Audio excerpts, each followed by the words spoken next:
Chapter 573. This was truly a farce. His mother had only stopped for a short while, so why did she start making a fuss again as soon as eldest miss returned? She clearly knew that his eldest miss wasn't someone who was easy to bully. This old lady. Qiao Zhongbang couldn't help but rub his aching head, secretly blaming his mother for being so meddlesome.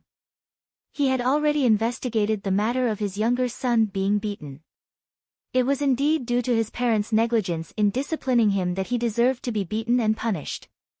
He had originally intended to personally make a trip to Sir Ren's residence tomorrow to apologize to him. What the hell is this old lady doing? She rushed over to rebuke his eldest miss just because a servant girl made a fuss in front of her. This was truly vexing. If it weren't for someone instigating them, no one would have thought of informing old madam today. Why would she come over on her own? Qiao Zhongbang wasn't a fool and connected the dots after thinking carefully. Wasn't this purely for His Highness the Crown Prince to see a joke with such a ruckus at home? Qiao Zhongbang sneaked a glance at the Crown Prince. Seeing that the Crown Prince had a calm expression and didn't say much, he couldn't help but relax slightly. After Huifeng left to carry out his orders, the Crown Prince sneered inwardly. That servant girl called Dong something was extremely audacious and actually angered his darling Qiao so much that her face flushed red. As such, she still wanted to smoothly report to the broker house after leaving the Qiao estate. Dong he didn't know that her fate was already sealed. After being punished with 30 whips, she was thrown at the door like a rag, waiting for the broker house's people to come and take her away. She was full of resentment and indignation as she cursed, so what if the Qiao estate's eldest miss is great? So what if the crown princess is great? One day, I will avenge today's grievances. Just you wait. MMPH. The two servants disliked her and directly stuffed her mouth with a rag. Mother, please get up first. Wei Ziqin sat still with a cold expression, but Qiao Zhongbang couldn't sit still anymore. He couldn't possibly watch his mother sit on the ground like a village woman and make a scene in front of the crown prince. You unfilial son. The old lady slapped Qiao Zhongbang in the face. A few years ago, Qiao Zhongbang's sincere heart was almost obliterated by Laonyang. Now, his heart had long since cooled down, so naturally, it would not hurt anymore. On the other hand, second uncle Qiao Zhongxing was enraged. He stood up with a whoosh and said angrily, Mother. What are you doing? Have you had enough? You guys, why aren't you helping old madam back to longevity court? Ah, the son is unfilial and the daughter-in-law is unvirtuous. Ah, his descendants are unworthy. What's the point of me living? Just let me die. The old lady howled, wailing to the heavens. Qiao Zhongbang got up quietly and ignored her. Arbor coldly glanced at the old lady. Suddenly, he flipped his hand and took out a small bottle of liquid medicine from his inner world. He slowly walked over to the old lady and handed it over. Here, drink it. The old lady's eyes widened as she looked at him. Her lips involuntarily trembled. What is this? Poison. Drink a mouthful, and I guarantee that you'll die thoroughly. The old lady's face drained of color as she raised her head. Everyone in the courtyard was even more silent. They pursed their lips and didn't make a sound. The entire front hall was filled with a terrifying silence. Do you need me to find someone to wait on you? Arbor asked coldly. You. The old lady was also a coward. When Arbor was fierce to her, she became somewhat listless. Looking into Arbor's emotionless eyes, her entire body couldn't help but tremble. Today, it ended at 10 p.m. Next week, 6 p.m. Chapter 574. Elderly lady stared blankly for a moment, then she started to throw a tantrum, rolling on the floor, and bawling loudly. The son is unfilial, and the daughter-in-law is unvirtuous, ah. You're going to drive this old woman to death. Ah. Arbor looked on coldly from the sidelines, not saying a word. Her beautiful eyes were filled with ridicule as she stared at elderly lady. However, right at this moment, a manservant guarding the door rushed in and bowed. Master, madam, second master. There's a group of people at the door, claiming to be third master's family, and they insist on barging in. We don't know their identities, so we've been temporarily blocked outside. When elderly lady heard the words, third master, it was as if her ears had been pricked. She instantly stopped throwing tantrums and raised her head to shriek, it's Zhongheng, Zhongheng's family is here. I want to see them. Zhongheng, Zhongheng, my poor child. You're here to save your old mother. Wei Ziqin stood up and pulled the two children to the side, not bothering to pay attention to this wailing old woman. She was about to be annoyed to death by this old woman. She would bring Shaosen to her side every 2 to 3 days to raise him, but she didn't raise him well and spoiled him until he was full of bad habits. Every time she wanted to teach her son a lesson, this old woman would hurriedly protect him, not allowing her to hit or scold him. Look at what kind of child they've raised. If it weren't for her eldest daughter making such a scene today, she wouldn't have known that this little rascal actually bullied others outside. He deserved a beating. When she returned, she would have his father fiercely scold him. She had to make this child remember this lesson. At this moment, Wei Ziqin saw that elderly lady was throwing a tantrum, so she hurriedly handed the 2 half-grown children to the old mama beside her. Nanny Li, take the 2 young ladies and young master back to their rooms first. This place was truly too noisy. She didn't want her children to see this old woman's tantrum and learn from her in the future. Yes. Mother. Xiao Lin still wanted to stay and watch the show, but her mother glared at her. Go back. Young ladies could learn anything, but learning how to throw tantrums and roll on the ground like this old woman was truly too uncultured. Oh. Xiao Lin pouted. Nanny Li held her hand and dragged Xiao Sin away. The 2 children were taken away. At this moment, the 2 servants at the entrance were beaten up and forced their way in. Although Qiao Zhongheng was thin and weak, the muscles on his arms were bulging. It was obvious that he was a strength-type superhuman. Relying on his own strength, he rushed through the door at lightning speed and took the lead to barge into the marquis's manor. Behind him, his wife and children, as well as Granny Nyo's family, followed. With the help of Granny Nyo's strong and healthy sons, Qiao Zhongheng and his entourage swept away 1,000 troops along the way, beating up all the manservants of the Qiao estate until they were looking for their teeth on the ground. The group of people dashed straight to the antechamber and stared at the large marquis' mansion, as well as Qiao Zhongbang's family's bright and beautiful appearance. Their eyes were red with jealousy. Heavens, what kind of life did they have on this journey? What kind of life did the first branch of the Qiao family have? Qiao Zhongheng never expected that his honest and wooden eldest brother, who was the most disliked by his mother, would actually achieve meteoric success today and be conferred the title of Marquis by the great king. Su Jiao's eyes were sharp, and she spotted Granny Nei Wang, who was lying on the ground. Wailing to the heavens and wailing, she rushed forward and hugged her mother, bawling her eyes out. Mother! My dear mother! This daughter-in-law has finally found you. Mother, mother, mother! Elderly lady almost fainted from Su Jiao's wailing. Chapter 575. In addition, Su Jiao's filthy and stinky body carried her over. The stench assailed the nostrils as soon as she opened her mouth, and old madam almost fainted from nausea. Xiaoyan wanted to go up and help old madam up, but Su Jiao forcefully brushed her aside. She hugged old madam tightly and refused to let go, as if she had caught a life-saving straw. Su Jiao hugged old madam tightly and glared at everyone like a tiger eyeing its prey. Old madam had lived like a princess these past few years. Now that Su Jiao was strangling her with a stinky body, old madam was about to be strangled to death. Mother! Your son is unfilial. You took so long to find mother. Qiao Zhongheng rushed over and knelt in front of his mother to cry. When old madam saw her son's shriveled appearance, grief welled up from her heart. She reached out to hold Xiao Zhongheng's hands as tears streamed down her face. Xiao Long, hurry up and greet grandmother. Kowtow to grandmother, Su Jiao berated her son. Xiao Long hurriedly went up and cried, grandmother. The family of three gathered around old madam and cried fiercely. Old madam didn't despise Xiao Long for being filthy.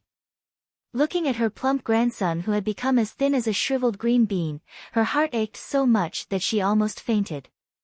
When this large family rushed in, Arbor had already ordered people to close the main door. Although there weren't many people on Minshan Avenue, no one in the Qiao estate was willing to perform a drama with the main door open. Great! Now that the three generations had performed a great show together, it was Granny Niu who impatiently kicked Su Jiao's leg from the side, which made Su Jiao, who was still weeping bitterly, come back to her senses. Mother, how have you been these years? Su Jiao pretended to wipe her tears as she stole a glance at her sisters-in-law sitting on the side. The moment he saw this, he was immediately filled with anger. Wei Ziqin's face was fair and delicate, with only a few faint wrinkles at the corners of her eyes. She wore a lotus-colored jacket embroidered with peonies, paired with a flower-sprinkled pleated skirt of the same color. She looked like a rich and noble person. The most hateful thing was that Wei Ziqin had been sitting there without batting an eyelid from the beginning until now. No matter how Qiao Zhongheng's family of three kicked up a fuss, she didn't say a word for a long time. This behavior infuriated Su Jiao into gnashing her teeth. In the past, when she was at home, she was the most popular in front of the old lady. In terms of food and clothing, how could Wei Ziqin compare with her? But now, her family of three was like beggars begging on the streets, while Wei Ziqin had been gloriously promoted to the Grand Marquise Estate's madam. She was dressed in silks and satins, and she was also eating exotic delicacies. This disparity was so great that it made Su Jiao's entire heart twist fiercely. The son is unfilial and the daughter-in-law is not virtuous. When the old lady heard her youngest daughter-in-law's question, she immediately cried again. Qiao Zhongbang seemed to be energized as he sprang to his feet and immediately reprimanded Qiao Zhongbang. Eldest brother, how can you be so unfilial? Look at how angry mother is. Have you taken good care of mother all these years? I told you that mother can't do without me to take care of her. Su Jiao squeezed out 2 drops of tears and said bitterly, Mother, how about letting your daughter-in-law and eldest grandson take care of you in the future? Okay. Elderly lady repeatedly agreed. But will eldest brother and the others welcome us? Su Jiao deliberately asked, and the corner of her eye twitched as she instigated Wei Ziqin with a glance. He dares not to welcome us. Elderly lady immediately roared with vigor, we're all brothers of the same family, blood-related brothers who won't leave even if they're beaten to death. If he can bear to part with that face, he'll chase you all out along with this old lady. Chapter 576. Wei Ziqin felt as if she had swallowed a fly. All these years, she had attended to this old woman in the morning and at night. Every time old madam was sick or in pain, she would stay by her bedside to take care of her, but she had never received a word of praise. Now, she was constantly saying that her son was unfilial and her daughter-in-law was unvirtuous. She was so aggrieved that her eyes reddened. This old woman didn't ask anything and just made the decision to let Qiao Zhongheng's family of three move in. Arbor sat next to his mother and held her hand as he gazed at her comfortingly. He said softly, Mom, don't worry, I won't give them the chance to get involved. Wei Ziqin immediately patted her daughter. Although her eyes were red, her voice was resolute. Don't worry about this matter. Mom won't let them get what they want. She was now a legitimate third-rank marchioness personally conferred by the present emperor and had the title of noble lady.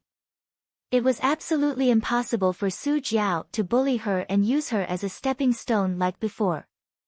Besides, she wasn't stupid.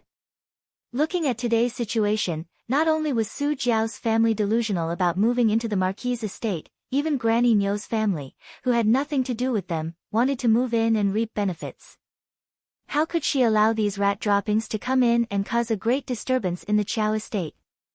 Since Mom said so, Arbor continued to sit and ignore the matter. He only rummaged through his storage talisman and took out an item, slapping it on the small table. Elderly lady turned her head when she heard the sound. When she saw the red paper on the table, she thought of something, and her eyelids suddenly twitched. As the mistress of the Marquis' estate, Wei Ziqin had already walked up and gazed coldly at Su Jiao, who was putting on a good show. Third sister-in-law, don't drag old madam into acting. No matter what you say, your family of 3, along with Granny Mio's family, can't move into the Marquis' estate. This is an estate bestowed by the present emperor, and not just anyone can live in it. You.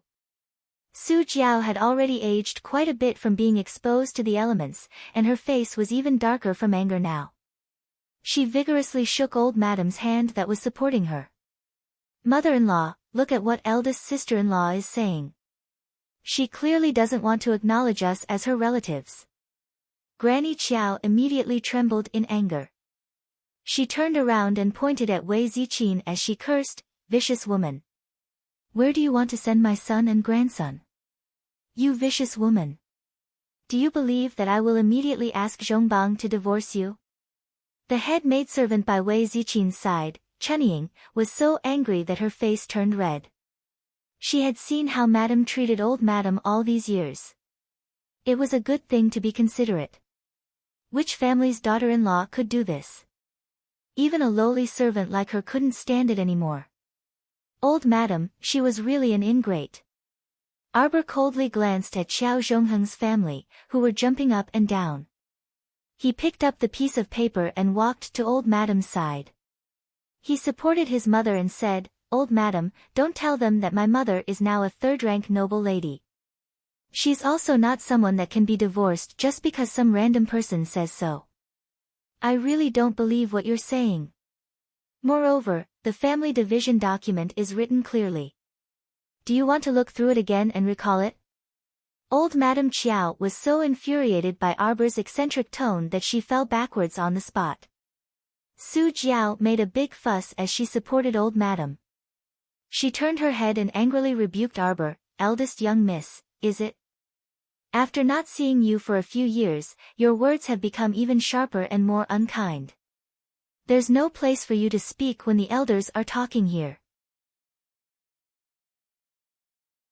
Chapter 577.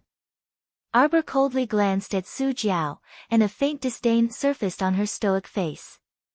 With my current status, I'm sorry, but I really do have a place to talk. She suddenly wanted to ruthlessly bully others.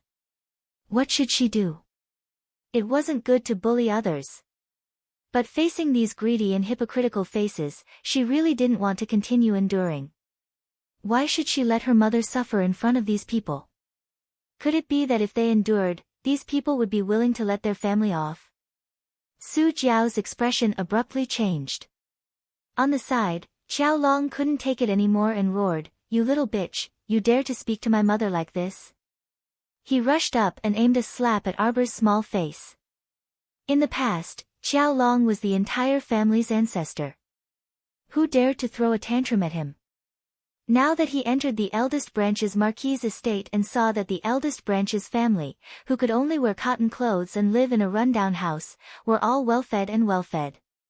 He truly felt extremely unbalanced. In front of grandmother, he, Qiao Long, was the greatest ancestor. Even if he slapped this eldest cousin sister, she could only swallow her teeth and blood.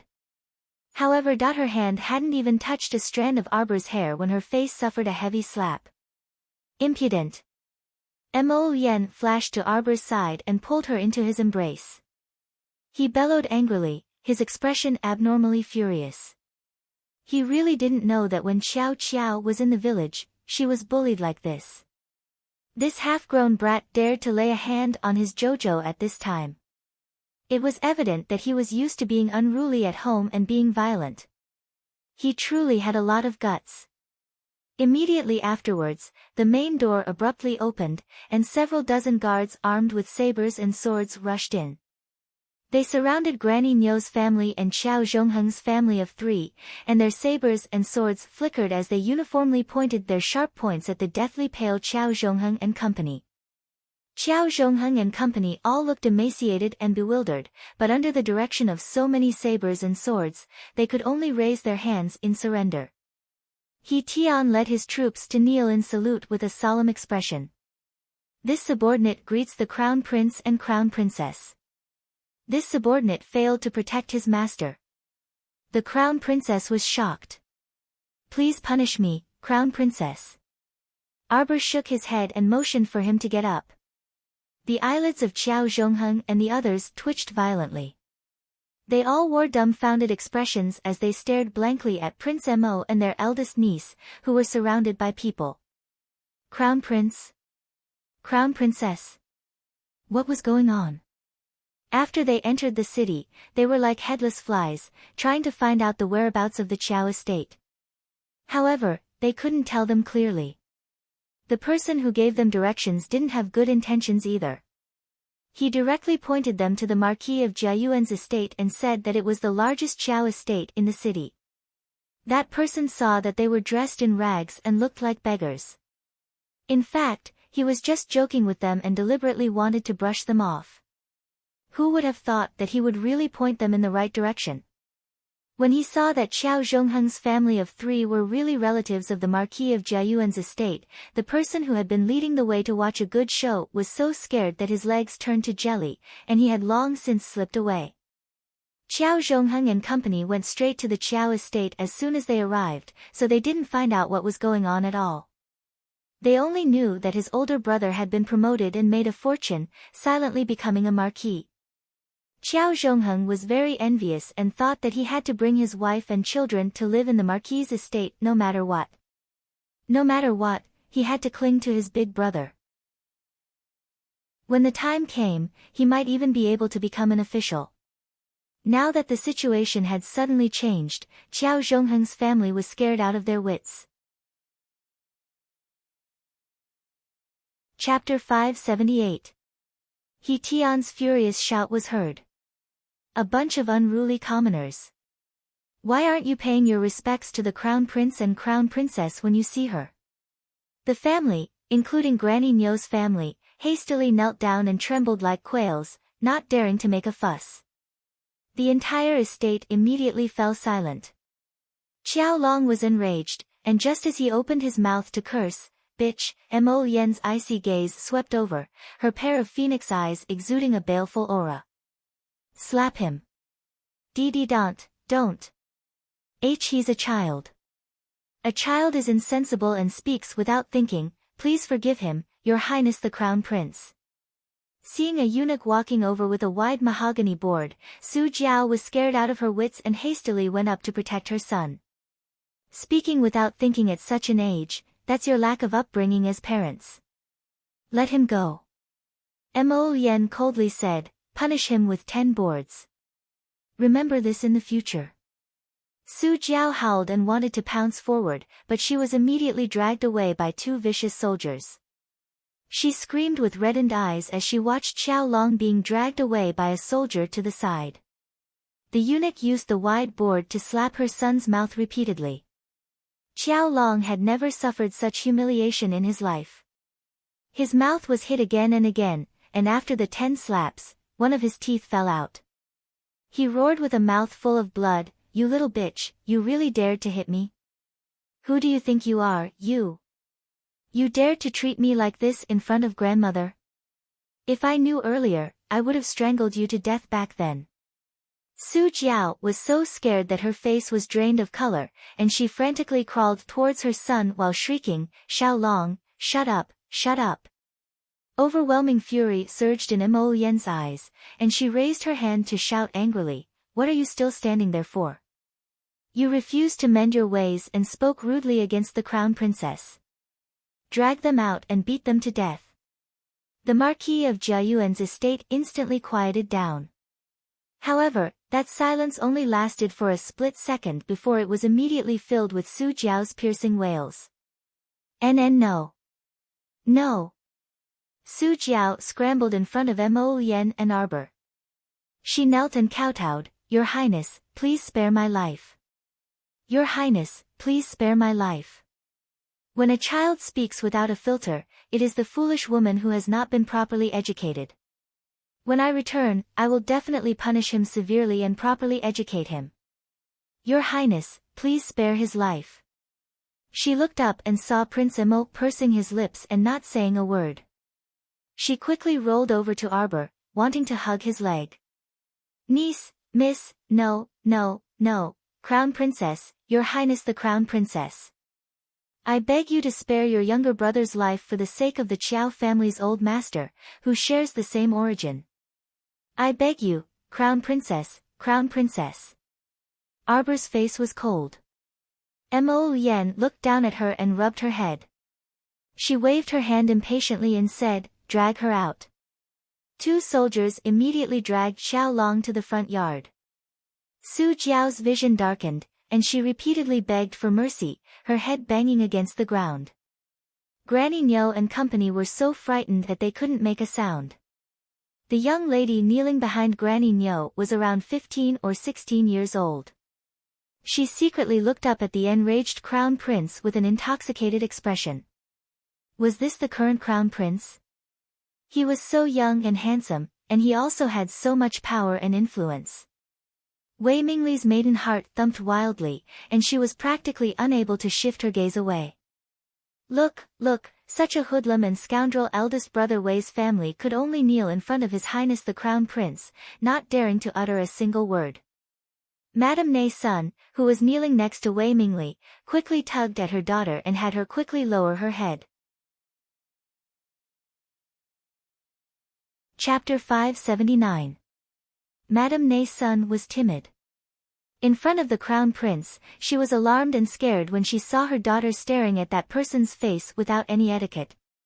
She was also worried that her daughter would be ignorant and cause trouble, so she quickly tugged at her to make her bow her head. Of her 3 daughters, 2 had starved to death, so she only had this one daughter left. Second young Master Wei had also died of illness 2 years ago, so the mother and daughter had to rely on the eldest branch to survive. They had already lived in fear and trepidation, so she didn't want to cause any more trouble now. How could she have known that a young girl's yearning for love was actually fantasizing about the Crown Prince at this very moment? Wei Mingli completely ignored Madame Nei's son's reminder as she stared fixedly at the Crown Prince. Her gaze was too sharp, so Arbor immediately looked over vigilantly. His cold and clear eyes swept over Wei Mingli as he said in displeasure, "Why do you keep staring at me?" Everyone. The Crown Prince's pursed lips turned up slightly. For some reason, he suddenly recalled coitus sex chi mei, sorry state back then. His darling was as funny as ever. She always felt that the other girls' gazes were on her. Madame Nei's son was so terrified that she immediately pressed her daughter's head down. With a bang, Wei Mingli was forced to kowtow. Her eyes were filled with indignation and resentment as she forcefully pushed Madame Nei's son's hand away. She felt that Madame Nei's son was incompetent and made her lose face in front of everyone. She didn't even raise her head as she tightly clutched her skirt with both hands and bit her lip. Arbor felt bored and turned to look at Xiao Long, who had already been dragged to the front door. He saw that Xiao Long's hands were clinging tightly to the door, and he also knew fear now. His cries shook the heavens as he begged for mercy. Old Madame also didn't have the energy to make a fuss at this moment. She collapsed on the ground and shouted intermittently, "I'm going to be driven to death by my own granddaughter." Driven to death. Xiaoyun reached out in a panic, wishing that she could cover old Madame's mouth. His Highness the Crown Prince was already in a thunderous rage, yet old Madame still dared to howl here. Did she really think that His Highness wouldn't kill a shrew like her? Just now, Third Old Master and his family had insulted the Crown Princess. It wasn't as if they hadn't seen what happened to them. The Crown Prince doted on the eldest miss so much that he wouldn't let her suffer any grievances. The only reason His Highness was showing mercy to an old woman like her was probably because of the Marquis of Jiayuan and his wife. Old Madame slapped her knees and cried, "There's no place for us in this Marquis's estate. I can't stay in this Marquis's estate anymore." When you become an official, brothers and sisters will kill each other. Ah, ah. What kind of sin did this old woman commit? I can't live anymore. Arbor suddenly pulled the crown prince's sleeve. The crown prince lowered his head and glanced at her.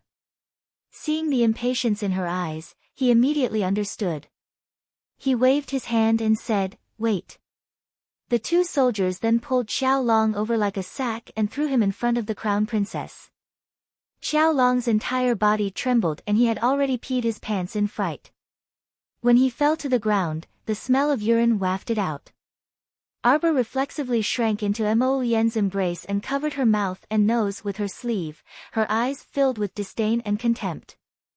"Old madam, since you can't live in the Marquis' estate anymore, then this crown prince will permit you to leave the estate and live with the Qiao family's third branch. Come, each of the Qiao family's third branch will be punished with 30 planks. Throw old madam and the third branch out. In the future, they are not allowed to take half a step into the Marquis' estate. Violators will be beheaded." Chapter 580. When this verbal edict was passed down, it immediately caused the entire court to howl in anguish. Old madam was even more dumbfounded. When did she sincerely want to leave the Marquis' estate? Where could she go to live such comfortable days after leaving the Marquis' estate? She had only casually howled a few times, how could it be taken for real?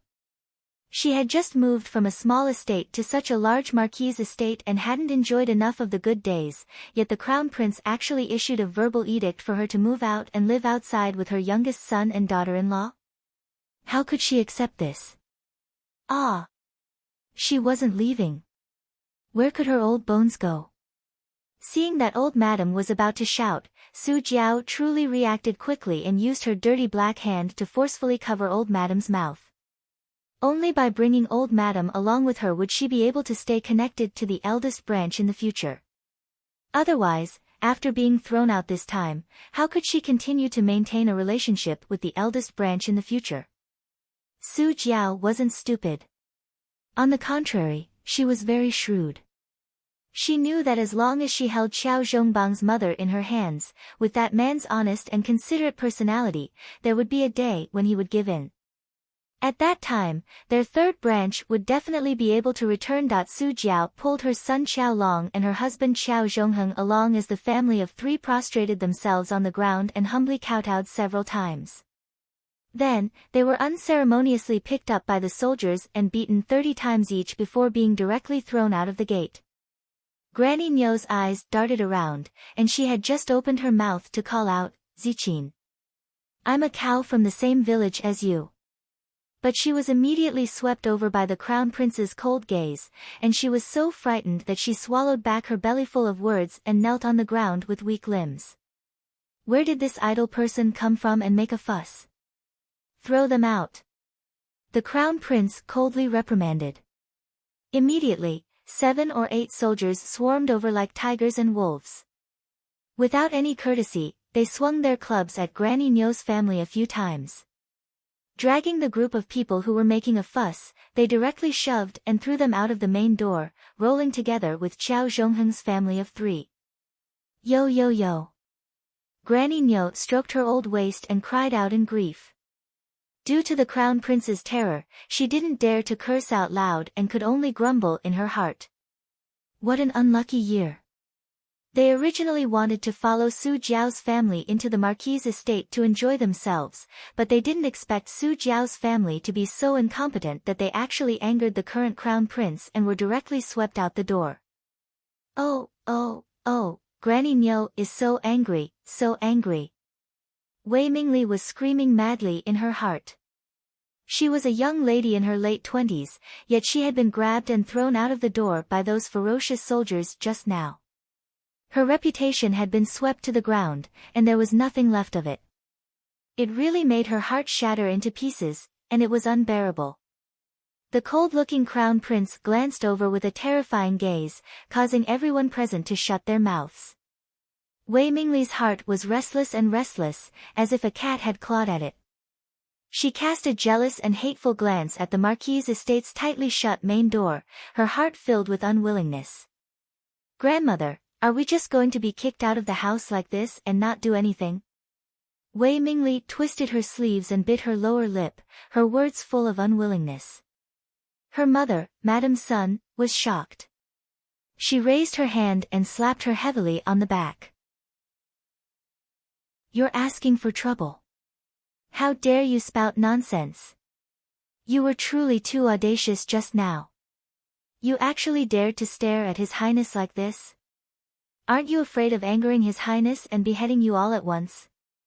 Oh, isn't it because the young lady's heart is rippling? TSK, shameless, shameless." Chapter 581. Don't tell me you're delusional enough to think that you can win His Highness's favor with your looks? Eldest brother Wei's wife, Madame Ne Bo, was fuming because she hadn't gotten anything good out of the Marquis' estate. When she heard Madame Ne Sun's words, she immediately mocked and ridiculed Madame Ne Sun and her daughter as usual. How could Wei Mingli suppress her anger? She pointed at Madame Ne Bo and shouted angrily, "What do you mean? What's wrong with my looks? Who am I ugly to look at? You look like a crooked date, yet you still dare to mock others? Don't worry about it." Madame Ne Bo flew into a rage, while Madame Ne Sun was so frightened that she kept quiet out of fear. She tugged at her daughter's clothes and urged her to shut up. "You little bitch who doesn't know how to choose your words. Is this how you speak to your elders?" How could Madame Ne Bo be trifled with? The second branch and their daughter had humbly relied on the eldest branch for a living all this while. Now, they actually dared to defy her authority. How could Madame Ne Bo tolerate this? She rushed forward and grabbed Wei Mingli's hair with her broad and fat body. Slap, slap. She slapped Wei Mingli's face twice. "I'm hitting you for not knowing your manners. You little bitch, you still dare to take advantage of me." Ah! Wei Mingli only felt pain from Madame Ne Bo's fingernails scratching her left cheek. When she touched it, there was a trace of blood. She immediately felt angry, hateful, scared, and furious. "Little bitch, you're delusional to think you can fly to the top. Why don't you look at your own face in the mirror? Only a blind man would fancy you. That's the high and mighty crown prince. Who do you think you are? Don't say that other people look down on you when you're the one who's cheap." Madame Ne Bo's mouth was as sharp and unkind as she could be, scolding Wei Mingli until she cried in anger. Madame Ne Sun was also clumsy with her words. She didn't dare to argue with Madame Ne Bo, so she pulled her daughter's hand and urged, all right. Don't talk so much. Don't quarrel with your eldest aunt." Wei Mingli only felt a chill in her heart. She abruptly flung Madame Ne Sun's hand away and screamed shrilly, "Get lost. Are you still my mother? Seeing your own daughter being bullied like this, you still have the face to persuade me not to say anything? It was that old woman who was scolding me. I hate you. I hate you. I hate you to death." Wei Mingli burst into tears. She turned around and ran like mad, disappearing in a short while. Madame Sun was so scared that she trembled all over. She licked her lips and begged Madame Bo, sister-in-law, "Don't be angry with a child. You see, it's our first time in the capital. There are many adults here. What if Mingli gets lost? Let's chase after her and look for her. If you want to find it, go find it yourself. That little bitch was just lustful. Why did she care about her? She might have wanted to leave us a long time ago and go out to find a random man." Madame Bo shook off Madame Sun's hand and looked at her with disdain. Madame Sun's face turned pale and her lips trembled, but she subconsciously did not dare to refute. "What are you all arguing about?" This was Minshun Avenue. At the place where the officials gathered. If there was nothing important, ordinary people were forbidden to stay here and make noise. Go. Everyone, leave quickly." The city guards who heard the news ran over and chased them away without a second word. Elderly lady howled and wanted to go up to bang on the Marquis' estate's main gate, but Su Jiao grabbed her hand forcefully. Mother! Let's leave this place first. We can discuss this at length after we leave. The group of people came in high spirits and left dejectedly. Chapter 582. When she was escorted away from Minshan Boulevard by the city guards, elderly lady was still staring at the tightly shut doors of the Marquis' estate, unwilling to give up. Su Jiao didn't say anything and only turned her head to glance at the Marquis' estate's lintel, her eyes flickering with greed. She understood the eldest branch's husband and wife too well. They simply couldn't harden their hearts. She reckoned that in less than 3 days, Xiao Zhongbang and his wife would definitely be reluctant to part with their mother and come visit. This old fart was a bargaining chip in her hand. As long as she had this old fart, she could guarantee that the eldest branch's husband and wife would be docile and docile. So, how could she allow her mother to continue loitering in the Marquis' estate? Even if she had to seize her mother, she had to seize her mother to her side. Su Jiao snorted lightly and flung elderly lady's hand away after leaving the Marquis' estate. Their family of 3 had just been beaten, so they couldn't walk nimbly. Her son, Qiao Long, was even more miserable. Not only was his butt severely injured, his mouth was also nearly smashed with a bamboo plank. This made Su Jiao's heart ache, and she couldn't help but hate Arbor to death in her heart. That rotten little bitch. Relying on His Highness the Crown Prince's favor, she dared to torment her precious son like this. One day, she would make her taste the pain of being humiliated like this. Humph, a man's favor came and went quickly. That person was the Grand Crown Prince of the Mo Kingdom, second only to one and above all. Could it be that he could spend his days guarding a little bitch like you? There would definitely be a chance for her to fall out of favor. At that time, she would definitely make you pay with your blood. Elderly lady started to pant after walking a few steps. She had been pampered all these years and lived like a prince. If she wasn't in a palanquin, she would be in a sedan chair, so there was no need for her to walk. Su Jiao turned to glance at elderly lady and cursed this cursed old woman in her heart. However, she still put on a virtuous appearance and helped elderly lady to Granny Nyo's family's donkey cart. At this time, she still had to rely on this old woman. It would be fine when she returned to the Marquis' estate one day. Before Qiao Zhongbang and his wife came looking for her, she had to serve this old woman well and let this old woman know that she was a very filial person. It was just that this time, Su Jiao's scheme was probably going to fall through completely. Qiao Zhongbang had been disappointed in his mother over the years. He would never take the initiative to bring his mother back. Moreover, since the Crown Prince had given the order to move the Empress Dowager out of the Marquis' manor so that his third brother's family could be filial to her, he wasn't stupid enough to go with the flow. As for Wei Ziqin, she had long given up hope. She wished that the Empress Dowager would go far away and never disturb them again. At this time, Su Jiao still didn't know. Along with Qiao Zhongheng and his wife, they had been doing their best to show filial piety to this old lady along the way. They took care of every aspect, which comforted old madam. He thought that even though his eldest and second sons were unfilial and he had been chased out of the Marquis' household by his descendants at an old age, at least he still had a filial youngest son and daughter-in-law. It couldn't be considered too bad. After the group of ragged beggars were escorted out of Minshan Boulevard, they looked at the people coming and going on the streets and practically didn't know where to go. They didn't have money, and they were almost out of grain. They didn't even have a place to stay at this time. What should they do? Qiao Zhongheng was already regretting it at this time. He thought that he should have bitterly begged to hug his eldest brother's thigh instead of acting like a big shot and acting like a tyrant.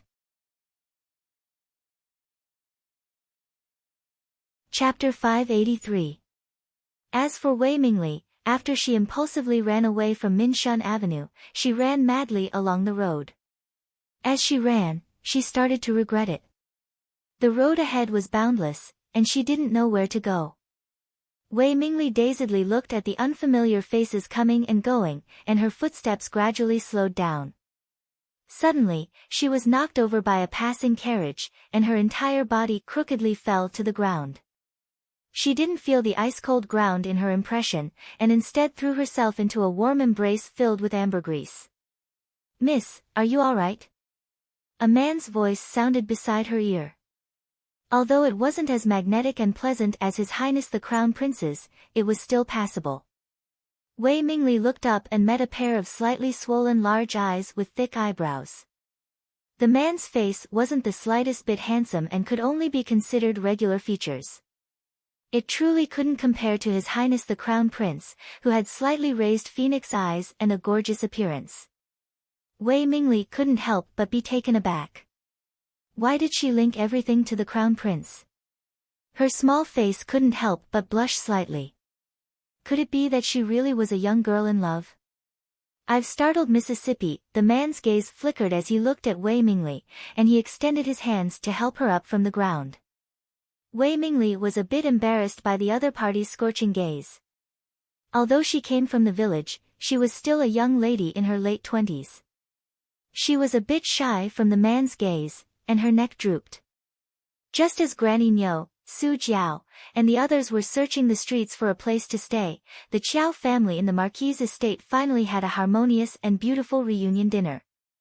Without the disturbance of unrelated people, everyone was in a cheerful mood, and the meal was very sumptuous. A little later, the Crown Prince took his leave and very naturally held the little fellow's small hand as they left the Chiao estate together. It was only after they boarded the carriage that Arbor rolled her eyes at him. She clearly didn't have to return to the palace, but this person insisted on bringing her along. This guy had completely let go at this time and didn't even avoid her younger brothers and sisters. He held hands whenever he wanted and hugged whenever he wanted. He truly did as he pleased. "You can do whatever you want in your own home." The Crown Prince smiled as he carried the little fellow onto his lap. He hugged her waist and whispered into her ear, "You must be tired after a long day. Do you want to sleep for a while?" Arbor felt his ears warm up and reached out to rub them. The Crown Prince let out a muffled laugh. He pulled down her little hand and helped her rub it. His gesture was very gentle. After he was done, he chuckled. "Your ears are itchy. What a bad person." Arbor turned his head and glared at him, but their faces were so close that when Arbor turned his head, his little mouth brushed past the corner of his mouth. It was as gentle as a feather, quietly plucking at his heartstrings. Our dear Xiao Mu's entire body froze. The Crown Prince wasn't any better than her. He stared at her in a daze, deep whirlpools churning in the depths of his eyes. The little fellow saw that the situation was not good, and wanted to run away after teasing him. He struggled on his knees, and was about to break free from his embrace and roll to the other side of the carriage. The Crown Prince scooped her back and fixed her on his lap. He lowered his head and exhaled a mouthful of cold medicinal power into her ear. "Want to run?" A certain person instantly realized that her little hands and feet were somewhat unable to move. A pair of watery eyes widened as she angrily glared at his face that was close to hers. This guy was an apothecary, so how could he carelessly use medicinal power on her? What kind of medicinal power was this? Chapter 584. Heavens! Why was the drug so strong? It made her feel weak all over, and she couldn't even lift her arms and legs. Arbor glared at him. "Oh, you're definitely not convinced by using medicine like this. I'll let you use talismans on me first." The Crown Prince grinned as he pressed his face against hers and exhaled softly. The great Crown Princess was instantly revived. She took out a few talismans and pasted them all on the Crown Prince's forehead. The talismans floated around the Crown Prince's head. After a while, the Crown Prince burst out laughing. How annoying! These talismans were completely ineffective on him. In a fit of anger, Arbor reached out and circled his neck without thinking. She opened her mouth and bit his chin. She clearly felt the crown prince's body tense up, and her little mouth opened. His slender index finger caressed her little face, and he chuckled softly. You bit the wrong place, baby. Xiao Mu raised her head, and her small and round chin abruptly landed in his palm. She was just scratching her head in bewilderment when she suddenly felt her mouth being filled with warmth. In her daze, she heard the man chuckle lightly. Bite here, darling. Harder. Darling Xiao quivered and almost jumped up, her head hitting the roof of the carriage. Ha, but that was just a thought. Her entire body was weak from the effects of the medicine, and she couldn't lift her arms or legs at all. This bastard. What was he doing? Wasn't he kissing her? Being glared at by a pair of round eyes, the crown prince couldn't help but laugh and couldn't kiss her anymore.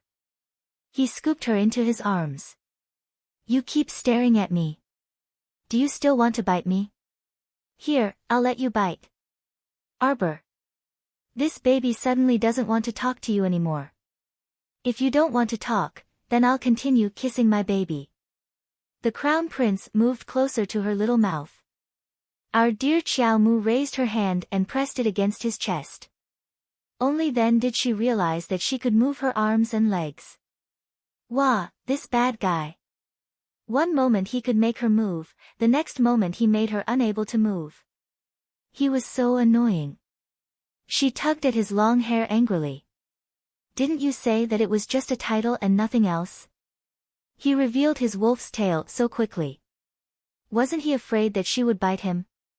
No. She couldn't bite him either. Once she did, he would take advantage of her. And, it's just a title. The crown prince looked at her innocently. After confirming their status, it was only natural for them to kiss, hug, and throw themselves at each other. You were the one who pounced on me and bit me. Do you still want to bite? Baby, I'll let you bite me whenever you want. Arbor. That does seem to be the case. Don't. Arbor looked at him speechlessly, his little stoic face unable to maintain a straight face. The crown prince was amused. He reached out to hug the little fellow and caressed her. He looked at her with a face full of regret. Next time, if you want to bite, just bite as much as you want. Don't hold it in, okay? I really don't want to talk to you anymore. By the way, baby, aren't you going to give me a gift in return? Mo Lien hugged his little body and shook it gently. Xiao Mu's watery eyes abruptly widened. What? Why was he giving a gift in return again? Just as she was thinking about when she owed that fellow a gift, he reached out and lifted her little chin. The two of them stared at each other, their gazes glued together. His slightly curved thin lips inched closer and closer to her face as her eyes widened. Something was wrong. Wasn't it just a title? Why were they kissing so frequently? This was only the first day of the betrothal. Whoosh, an arrow pierced through the air and suddenly streaked past her eyes, shattering the seductive atmosphere in the carriage.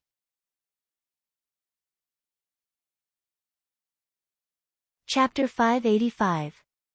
The crown prince's gaze sharpened, and he took the opportunity to throw the little thing under his body to protect her. With a flick of his sleeve, the arrowhead was shattered into pieces. The countless arrows that followed were all blocked by the defensive barrier that he had set up.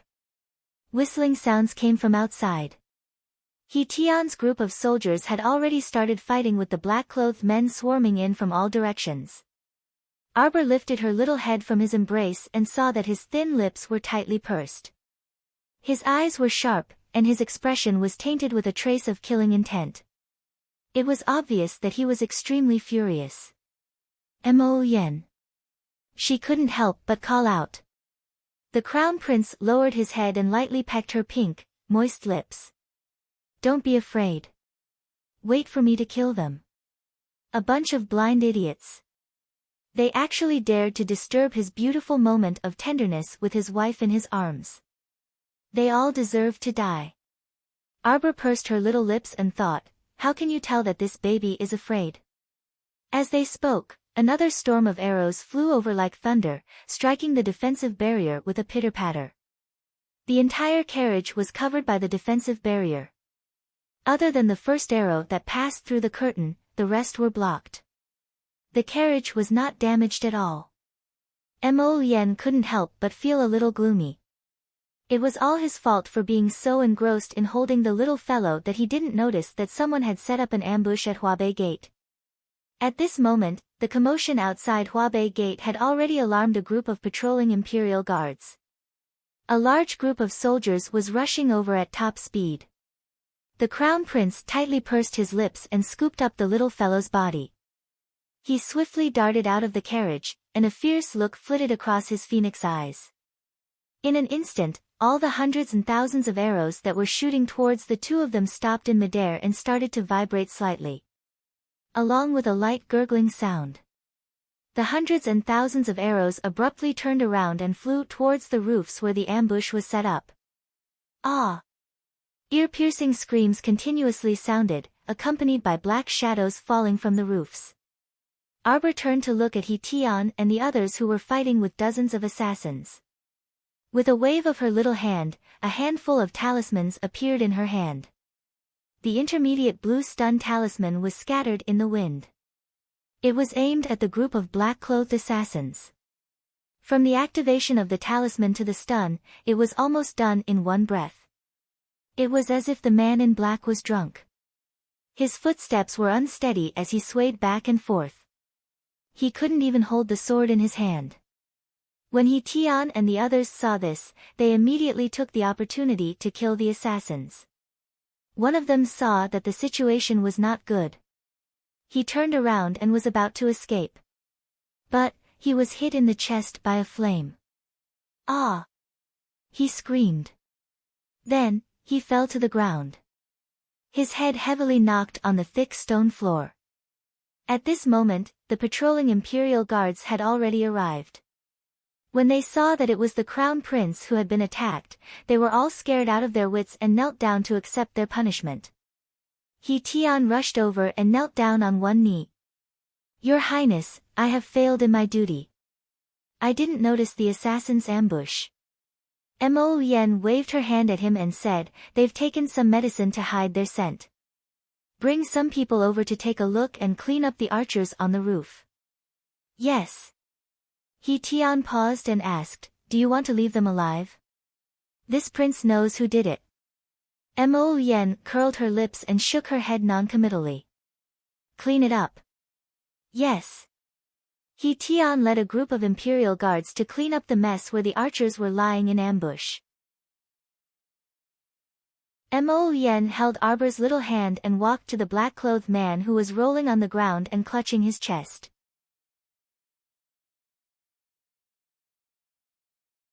Chapter 586. The two of them looked at each other, then walked up to the howling black-clothed man and looked at him coldly. With a flick of her finger, Xiaomu took out a blue talisman and struck the person on the ground. After the blue light flashed past, the man suddenly quivered and fell silent. "Who sent you to assassinate me?" Arbor asked coldly. The assassin rolled on the ground and opened his mouth to say, "Too." Xiaomu instantly felt her body lighten. Mo Yen reacted extremely quickly and tossed out a ball of fire that enveloped the assassin's entire body. At the same time, Qiao Qiao, who was hugging him, swiftly retreated backwards. Boom! The assassin suddenly self-destructed in the circle of fire that Mo Yen had set up. What happened? Arbor's eyes widened. She turned to look at Mo Yen, whose face was solemn and body tense. Mo Yen hugged the little girl and patted her back. She said softly, "It's okay." Arbor was confused. Why would my dictum talisman make him self-destruct? The dictum talisman was from the fourth jade slip of the golden talisman jade tome, just like the Vajra talisman and the invisibility talisman. With a single dictum talisman, anyone with a lower cultivation level than her would obediently speak the truth. That was why she had used the dictum talisman to ask about the assassin's identity. She didn't expect that the man would self-destruct. It has nothing to do with your talisman. Mo Lien hugged the little girl tightly and patted her back comfortingly. This person must have had a strand of his soul extracted and a hint planted in him. Anyone who tried to reveal the mastermind would be immediately detected and forced to self-destruct. So what did he mean by "too"? Arbor believed that her hearing was good. She had heard the word that the black-clothed man had spat out clearly. Mo Lien curled his lips, and he whispered into her ear. At this time, He Tian and the others who were attracted by the huge explosion hurriedly turned back. When he saw that his two masters were unharmed, He Tian heaved a sigh of relief. In his heart, he cursed the 18 generations of the assassin's ancestors. Why did he have to stir up trouble? Couldn't he just stop for a while? The news of the crown prince being attacked at Huabei Gate quickly spread to the ears of the great king, the queen, and the other concubines of the imperial harem. They all sent people to express their condolences. The great king and queen summoned the crown prince for questioning that very night. Xiao Mu naturally didn't join in the fun. After Mo Lien sent her back to the eastern palace, she washed up and climbed into bed. At this time, the great king and queen summoned the crown prince into the main hall. They looked at him carefully before asking, "Who tried to assassinate you? Do you know? Your humble servant failed to protect you. Please punish me, great king." He Tian stepped forward and knelt down to beg for forgiveness. He Tian did not neglect his duty. "It was my son's carelessness," the crown prince said calmly. The queen glared at her son somewhat angrily and turned to ask He Tian, "Did you find out where the assassins came from?" He Tian immediately looked like he wanted to say something, but stopped himself. The great king said angrily, "What are you stopping yourself for? Speak." "Your Majesty, great king and queen, please forgive me. Your humble servant found this on the assassin's body, but your humble servant didn't dare to say." He Tian presented a crescent-shaped jade pendant with both hands. The great king snatched the jade pendant from him and suddenly became furious. "Guards! Go and invite noble Consort Lin and the third prince here." Mo Lien's expression was leisurely. When Queen Zhao saw this, she became angry again. She pulled her son and said, "Imperial mother heard everything. Today's incident happened because you accompanied that girl from the Qiao family back to her maternal home."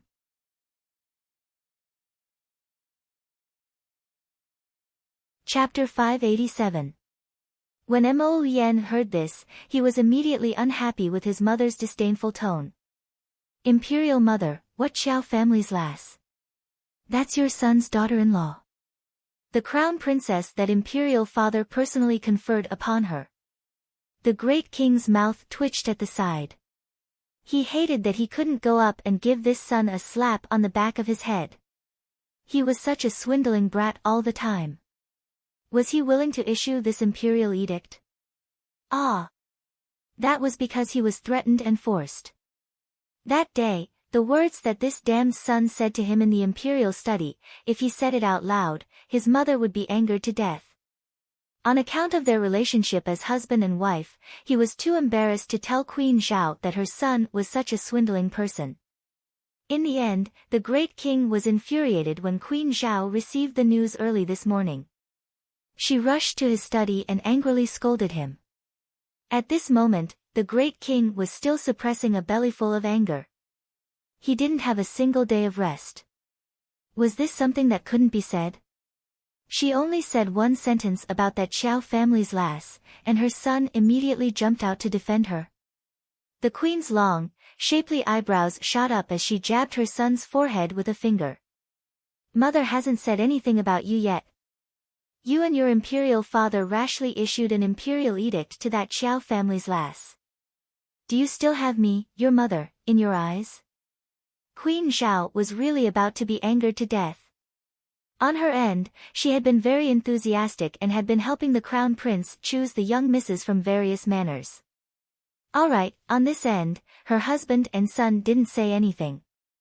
An imperial edict came out of nowhere and directly decided on the crown prince's consort at lightning speed.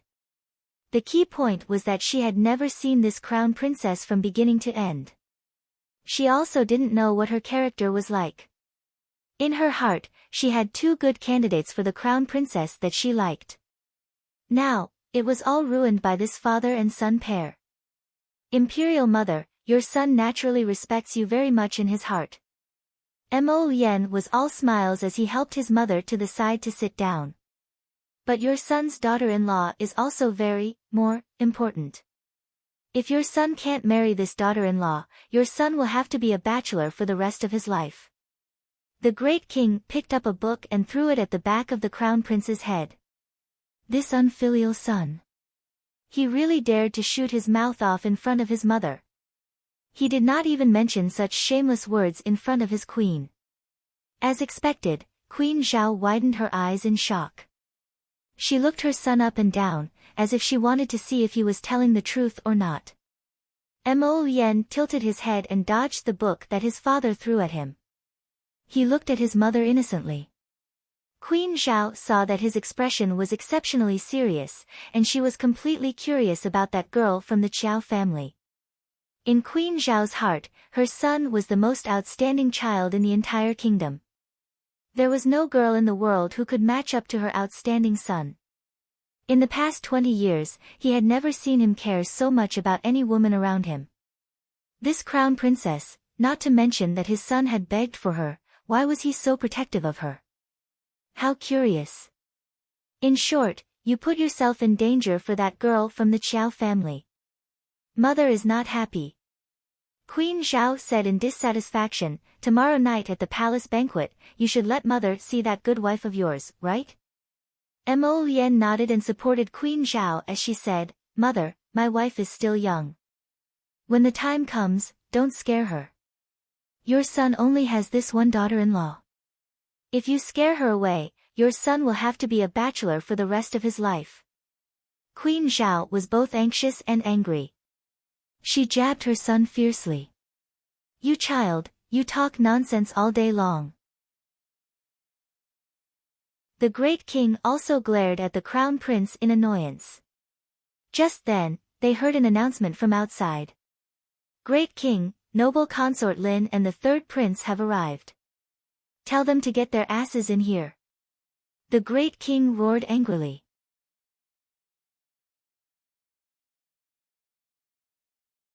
Chapter 588. A woman dressed in a gold-embroidered brocade jacket and a lily-colored dress, who was close to 50 but had maintained herself well, was currently gracefully walking into the main hall. Behind her was a man in his late 20s, wearing an azure robe. His long hair was tied up high, and he could be considered fair and clean. This concubine greets the great king. Greetings to the queen. You raised a good son. Without another word, the great king picked up an inkstone and smashed it at noble consort Lin's head. Noble consort Lin immediately turned pale with fright.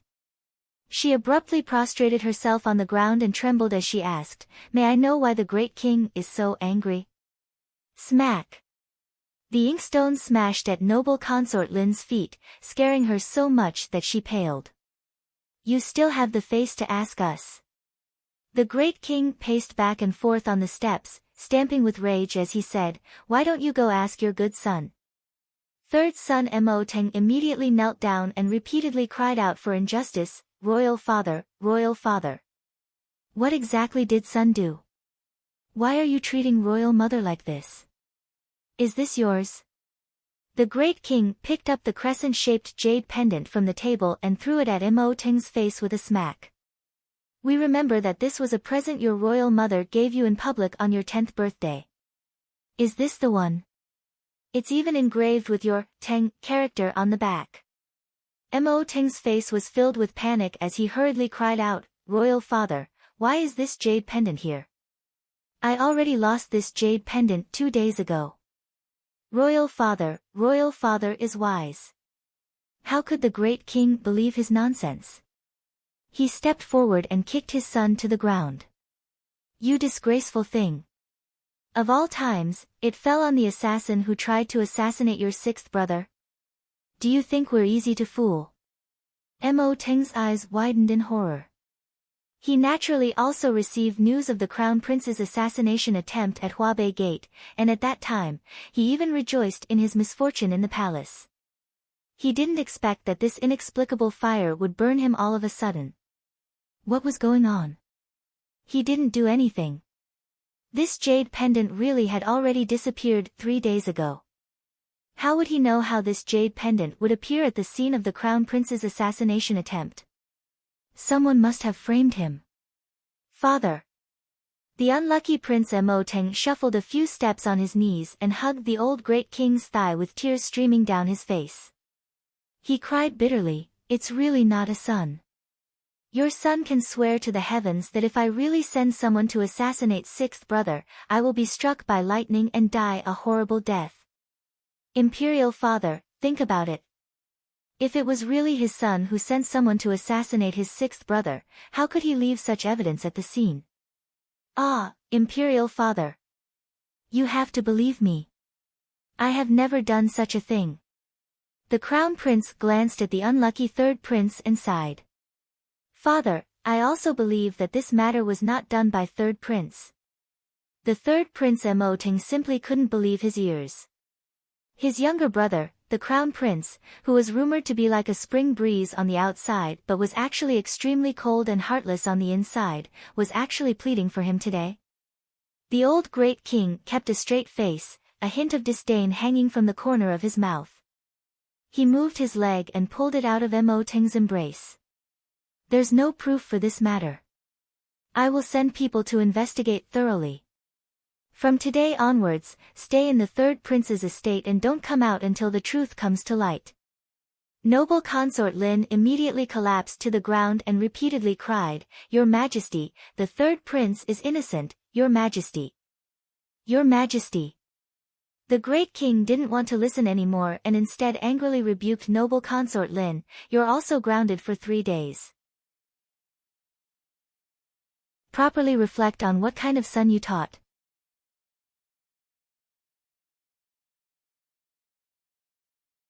Chapter 589. When the pitiful third prince was chased out of the main hall by the great king, he only felt the cold wind blow by, and his body also shivered. The crown prince followed him out and sighed as he looked at him. "Third royal brother, I believe you, but royal father won't listen to me either." When he saw that jade pendant, he insisted that it was third royal brother who did it. "Sixth brother." The third prince abruptly turned his head, wishing he could grab the crown prince's hand and pour out his heart. However, the crown prince raised his fist to his lips and pretended to cough twice, avoiding the third prince's enthusiastic claws. "Sixth brother, you really have to believe me. I can swear an oath to the heavens." Mo Teng stuck out 2 fingers and swore. All right, third royal brother, of course I believe you."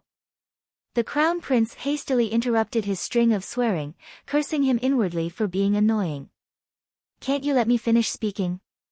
This idiot. He's so stupid that he doesn't even know how to refute and only knows how to swear. What's the use of that? No wonder he was framed." Noble Consort Lin wiped her tears and said, "Your Highness Crown Prince, I hope you can investigate clearly. Teng is devoted to your highness and definitely wouldn't do such a disobedient and immoral thing. Speaking of which, third royal brother was too careless. How could such a personal jade pendant fall into the hands of someone with intentions?" Mo Lien sighed and glanced at Mo Teng. "Actually, I originally had a very suspicious target in my heart. I could have mentioned it in front of royal father, but something like this happened to third royal brother." Mo Teng's ears twitched, and he hastily lowered his voice to ask, "Sixth brother, who do you suspect? Tell older brother in private so that older brother can have an idea. You also know that older brother isn't very astute and is easily confused." "Heh, why don't I say you're stupid?" the crown prince ridiculed in his heart. However, he was all smiles on the surface. The crown prince also lowered his voice.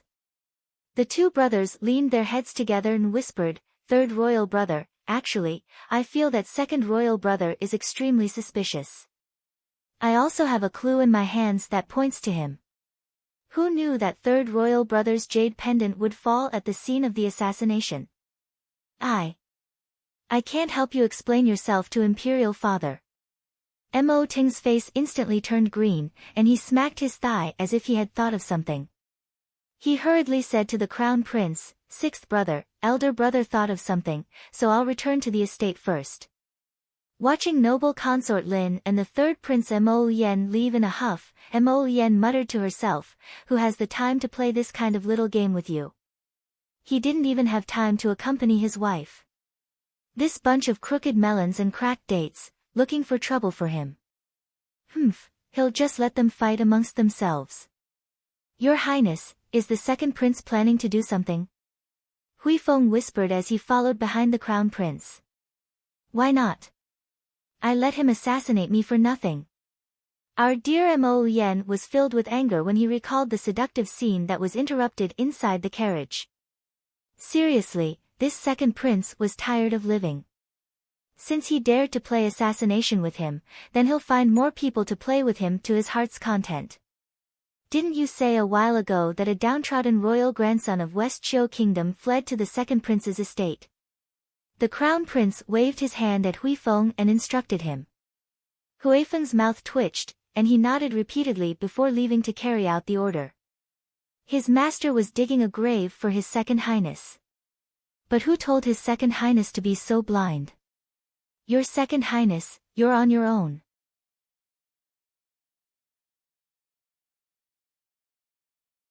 Chapter 590. Second brother, do you know the consequences of provoking this crown prince? Prince Mo sneered. After walking slowly for a while, he suddenly stopped in his tracks. His expression froze for a moment, and his figure flashed as he rushed toward the Eastern Palace.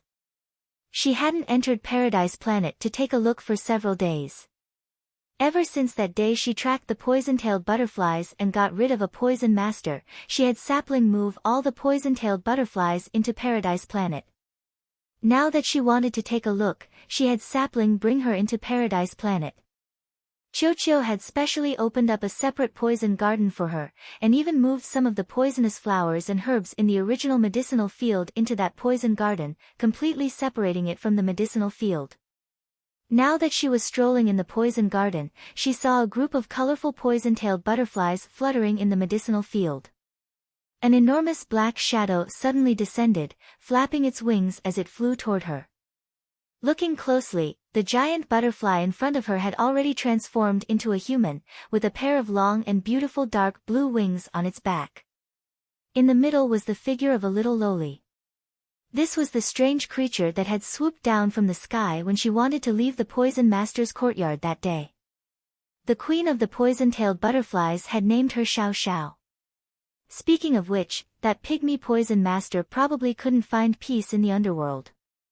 The poison-tailed butterflies that he had nurtured his entire life were all taken in by this little fellow for her own use. The most interesting thing was that before he died, he didn't even get to see the poison-tailed butterfly queen. After the poison-tailed butterfly queen broke out of its cocoon, it happily pounced on classmate Arbor, directly acknowledging him as its master. Arbor thought that pygmy would probably cry injustice to the king of hell when he entered the underworld. Tilting his little head, Arbor waved at Xiao Xiao, who was fluttering her wings. Xiao Xiao happily shrunk her figure, turning into a butterfly as thick as a finger, and fluttered into Arbor's hand. She cutely called out, "Master, Master, you've come to see me." "That's right. How are you and your little friend staying?" "This place is great. The mystic energy is rich, and we're free. It's too suitable for us to live in." Xiao Xiao happily fluttered her wings.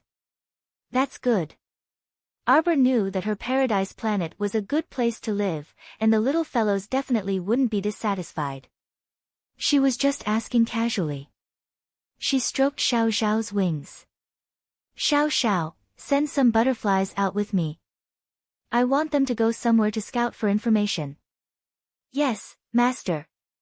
With a wave of Xiao Xiao's hand, 3 small black butterflies fluttered up to Qiao Mu, fluttering up and down.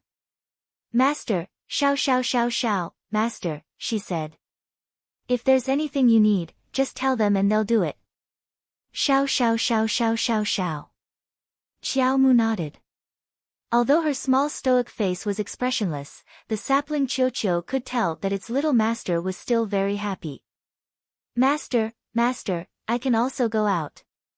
I can also work for you. The water child dashed over and bounced several times in front of Xiao Mu. No need. It's just a small matter. You can all stay here. Wah, master, you'd better go out quickly. I can feel the crown prince's aura spreading over. He seems to be very angry. Qiu said suddenly.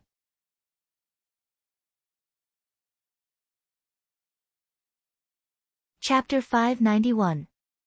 Xiao xiao, I'll bring them out now. Remember to send me feedback from time to time. Arbor hurriedly had Qiu send her out. Almost at the same time, she felt the crown prince's raging aura approach. With a whoosh, his figure landed in the bedchamber. He panicked. He hurried all the way back. But when he entered the Eastern Palace and saw the slender figure, he was clearly stunned. He looked her up and down in a daze. His entire heart seemed to settle down, and his expression relaxed slightly. Where did you go just now? Mo Yen appeared beside her in a flash and pulled her into his embrace. Xiao Mu blinked her eyes. I'm telling you, if you disappear without a word like this again, I'll tie you to my side one day and not allow you to leave my side. Mo Yen lowered his head and was about to bite the little fellow's mouth. Our dear Xiao Mu hurriedly reached out a small paw to block his lips and silently communicated with the sapling. Can you bring Mo Yen into Paradise Planet now?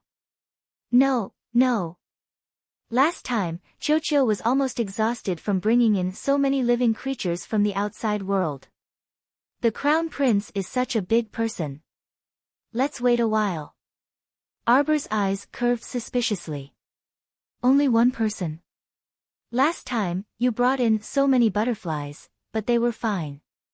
Other than Master, living people are the hardest to bring in. It's another matter if they're dead. Scram! Who are you talking about dying? Arbor's beautiful brows immediately furrowed. No, I didn't say anything. The Crown Prince's cultivation is so high, how could anything happen to him? Wow, Master is so scary. She quickly smoothed things over. Actually, Master, as long as your cultivation increases, it won't be so difficult to bring in living creatures in the future. Qiu immediately said fawningly. I believe in Master. It won't take long for you to have a big breakthrough. In Paradise Planet, Butterfly Queen Xiao Xiao looked at the fawning treant with disdain. She unhappily flapped her wings and returned to her poison garden. Why aren't you saying anything? The Crown Prince reached out and held her small chin. His eyes were slightly suspicious as he looked at the silent little fellow in front of him. You disappeared just now. For a moment, just like 2 years ago, he could no longer catch her aura. This made him very anxious, and he hurriedly rushed to the Eastern Palace, afraid that the little fellow would disappear without a word, and that they would not see each other for many years. Why aren't you saying anything? The Crown Princess increased the force in her hands slightly, causing Arbor, who was communicating with Qiu, to come back to his senses. Jojo, you're not allowed to run. He lifted her up and looked her in the eye. Can you not run? Where did I go? Arbor looked at him speechlessly. It was all her fault that her cultivation wasn't high enough. If she could bring him to Paradise Planet to take a look, wouldn't everything be clear at a glance? She ran away. He leaned over and bit her lips. Just now. Let's not run anymore, okay? Running makes me nervous. Next time, if I can't feel your presence, I'll take measures against you, okay? Ah Pui, what measures do you want to take? Arbor struggled in his arms, but failed to break free. She angrily bared her little white teeth and bit him.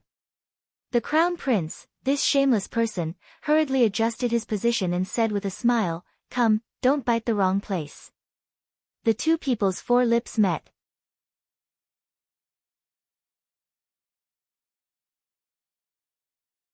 Chapter 592. Splash. A trickle of water splashed onto Prince Mo's face.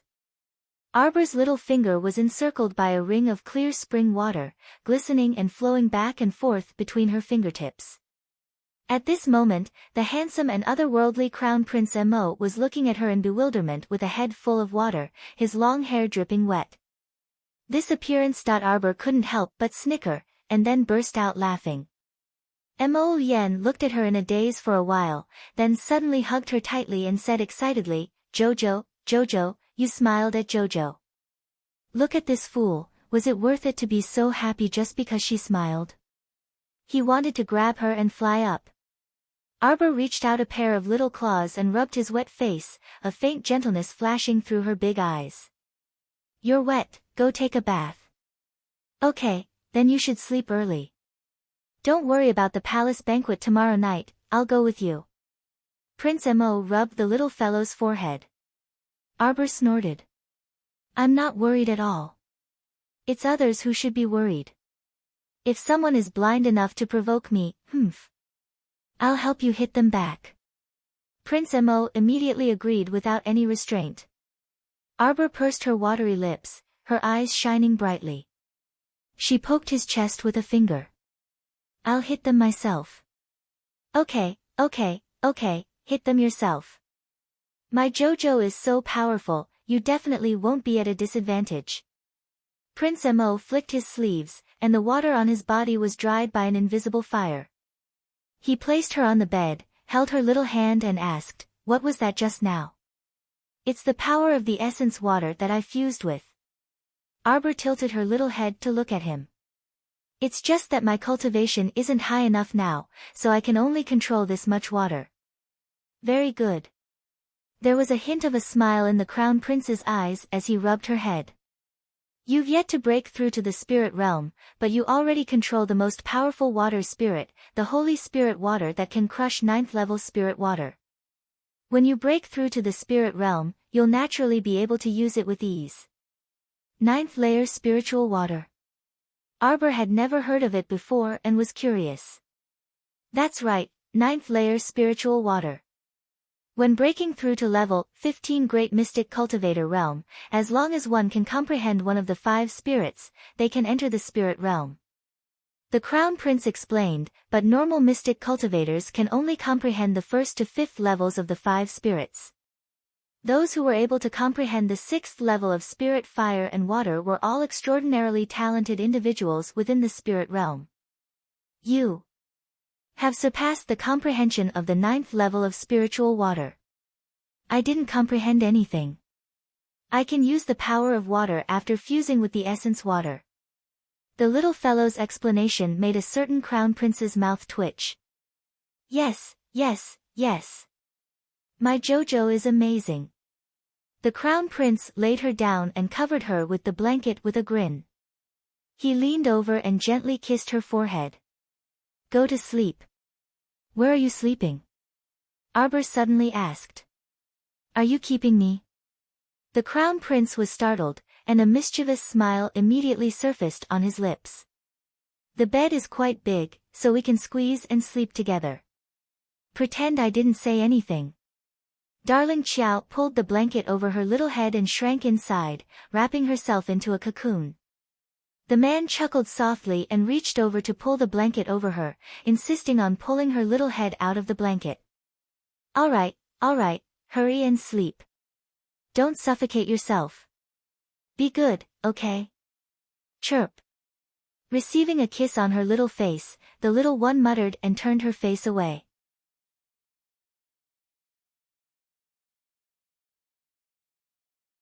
Chapter 593. Sleep well, there's no rush to wake up early. Tomorrow, when I'm done, I'll come back and tell you a big joke. The Crown Prince narrowed his eyes and smiled. He reached out to tuck the little fellow in before leaving. Until his bamboo-like figure gradually disappeared from the window outside the bedchamber, Arbor continued to stare in a daze. She suddenly shrank her head into the blanket and reached out to touch her slightly hot little face. His words lingered in her heart, and not long after, she poked her head out of the blanket. She was as timid as a small animal in the snowy night, her eyes especially bright in the dark night. There was only one candle lit in the corner of the room, and the faint yellow light spread out. After tossing and turning for a while, she didn't know when she fell asleep. When she opened her eyes, it was already late in the morning.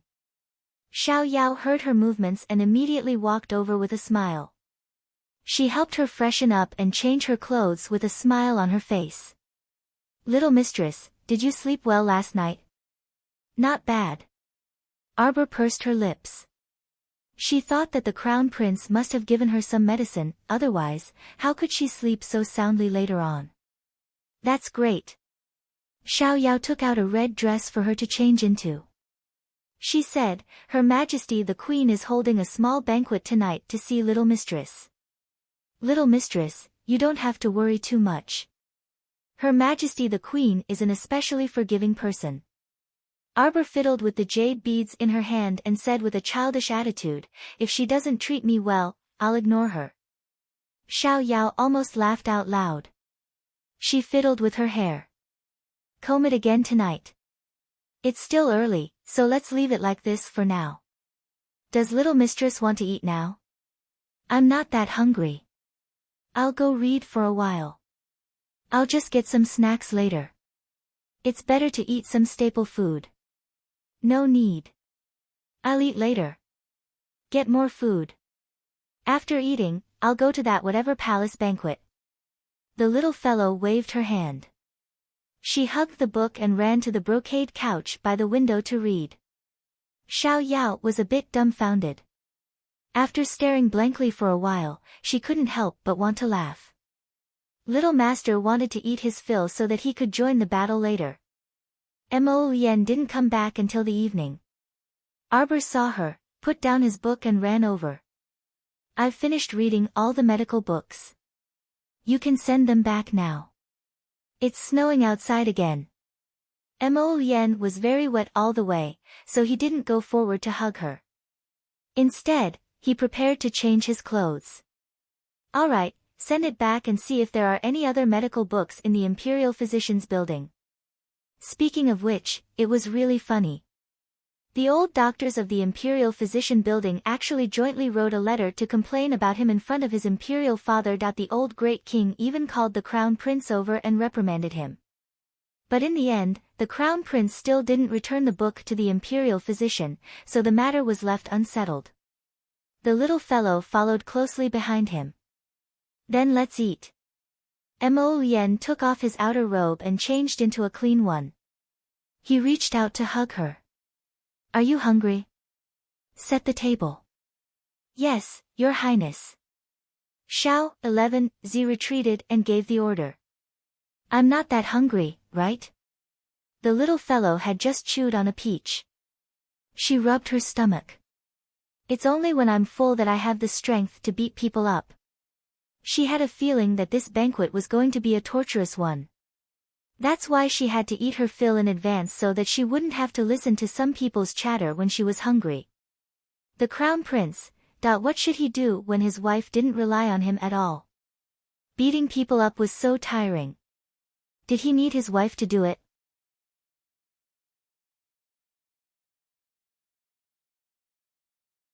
Chapter 594. That's right. I had nothing to do this afternoon, so I roasted 2 fish for you. But it's cold now, so let Xiao Yao heat it up for us to eat. Since he liked to hold her, she was too lazy to walk by herself. The two of them sat on the embroidered couch. Mo Lien turned the little girl's face and looked at her with a smile. "Jojo is so capable." "Can't do it." Arbor frowned. "It doesn't taste good, and it's a bit burnt. You should roast it next time." It was also because these fish were born and bred in Paradise Stars Lake, so it was a pity to waste their rich profound energy. Otherwise, she would have thrown them away. "Jojo's cooking is delicious." As she spoke, Xiao Yao smiled and brought people forward to serve the dishes. 2 slightly burnt fish. Mo Lien was a bit surprised when she took the first bite. The profound energy wrapped around the fish was very rich, as if these fish had been raised in some profound realm for a long time. He glanced at her and didn't say anything. Thinking about the peaches that the little girl had taken out earlier, he thought that this little fellow must have had a fortuitous encounter. After the two of them finished eating, Xiao Yao went forward to tidy up Arbor's clothes and hair again. Only then did the two of them leave the door and board the carriage, heading towards the central palace. At this time, the snowflakes were a bit heavy. Arbor reached out a hand to the curtain and watched the snowflakes fall on her palm, sparkling brightly. Her brows moved slightly. She thought of the Spirit Division Records Technique chapter, which recorded a strange technique related to the water spirit. Using water to condense ice, ice to melt snow. Ice as needles, ice as arrows, and snow as fragments of dust. It could harm people invisibly. With her current cultivation, she couldn't use the water spirit's power in a large area. If she could secretly use it in a small area, she would be able to obtain a strange victory in battle. The Crown Prince saw her sitting in the carriage silently staring at the 6-chestnut snowflake in her palm. He couldn't help but raise his brows and whisper a word to the driver. The snow in her palm suddenly melted into a bit of water, and then a small stream of water emerged from her palm. It didn't turn into ice for a long time, and Arbor's forehead condensed a trace of sweat. The carriage quietly walked on the palace road. Without Arbor's knowledge, it took a long detour and slowly headed toward the central palace. Condensing water into ice was easier said than done. It was impossible for her to be born with the ability to change the form of water and easily condense water into ice. Qiuqiu's assistance would always be an assistance. Only when she could control the water manipulation ability would it be her own power. This required her to try again and again to test the waters and put in more effort.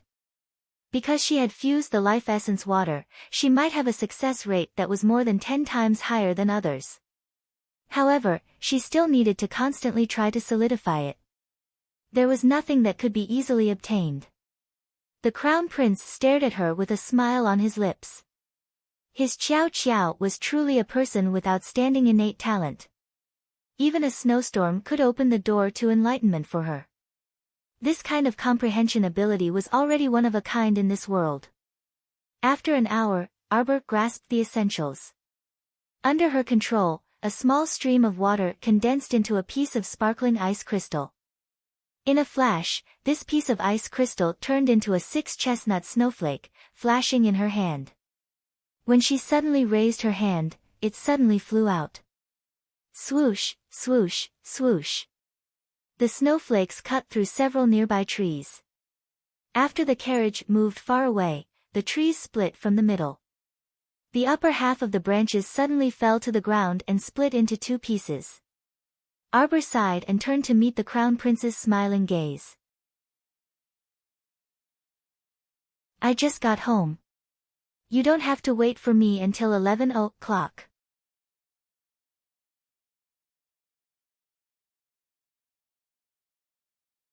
Chapter 595. This kind of control over the water spirit can absolutely be considered as a gift blessed by the heavens. Mo Lien pinched her small face. After all, his little one hadn't even broken through to the spiritual realm. Using the water spirit required spiritual energy as a guide at the very least, right? However, this little one broke all the rules. No level 11 mystic cultivator could use mystic energy to control the water spirit. This wasn't as simple as skipping levels to control it. This little one was definitely an oddball. If she wasn't exceptionally gifted, then what was she? The Crown Prince looked proud as he warmed up the little one's slightly cold hand. Then are we late? Arbor looked up at him when she saw that the sky had already turned completely dark. It's a special situation. I've already sent someone to report to Mother Queen's brilliant Sun Hall, the Crown Prince said with a smile. Then will your mother think that I was late on purpose? Although the little one looked aloof on the outside and didn't say many things, she was actually an especially soft and meticulous person. Sometimes, she thought a lot, but she wouldn't say it all out loud.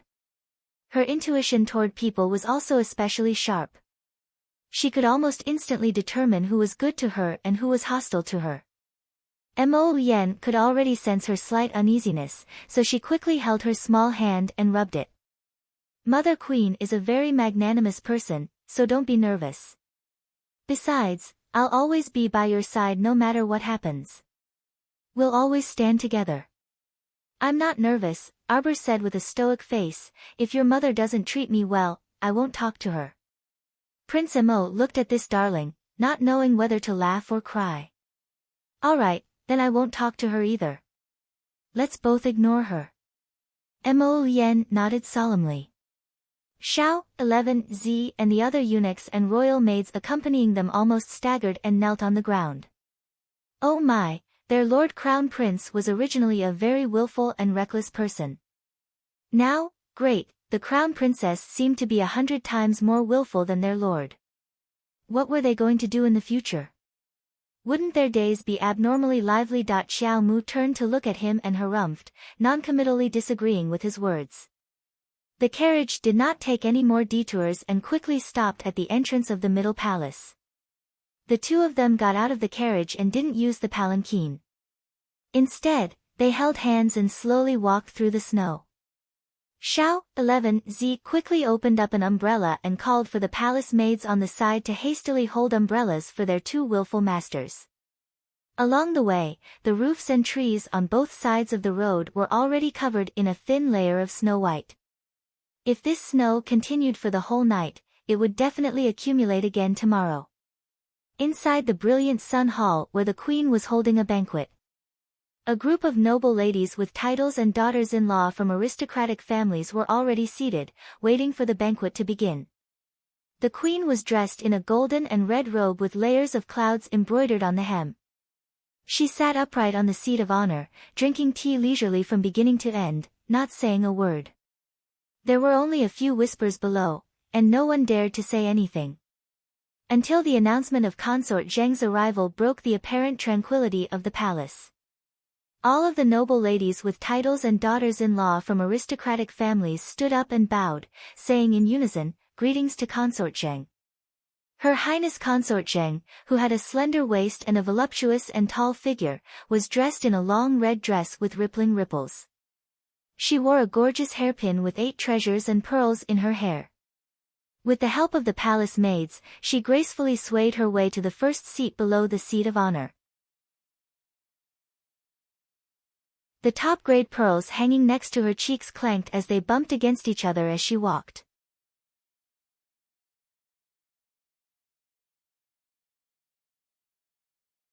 Chapter 596. Her red lips were slightly curved, and her figure was graceful. Although she was in her early 20s, she was dressed as pretty as a 15 or 16-year-old girl, so she didn't look too out of place. All the concubines and princesses also stood up to greet her. In front of Consort Zheng, other than Her Majesty the Queen, who didn't need to worry about Consort Zheng due to her precious and noble status, no one else dared to be careless. Dispense with the formalities. Consort Zheng reached out to touch the jade tassel pendant that had been scraped to the side of her face, a frivolous smile hanging on her lips. She unhurriedly curtsied to Her Majesty the Queen, who was sitting at the head of the table. "Greetings, Your Majesty the Queen." Queen Zhao glanced at her indifferently and nodded. Consort Zheng's but was just about to sit down on the first seat below the head of the table when Queen Zhao irreverently curled her lips and coldly said, "Younger sister Zheng, you're sitting in the wrong seat. That's where the Crown Princess is sitting." Consort Zheng's smile immediately froze on her pretty face. Cough. One of the two middle-aged concubines sitting below the head of the table choked on her tea and coughed out a laugh. Both of them were in their 40s and had maintained themselves well.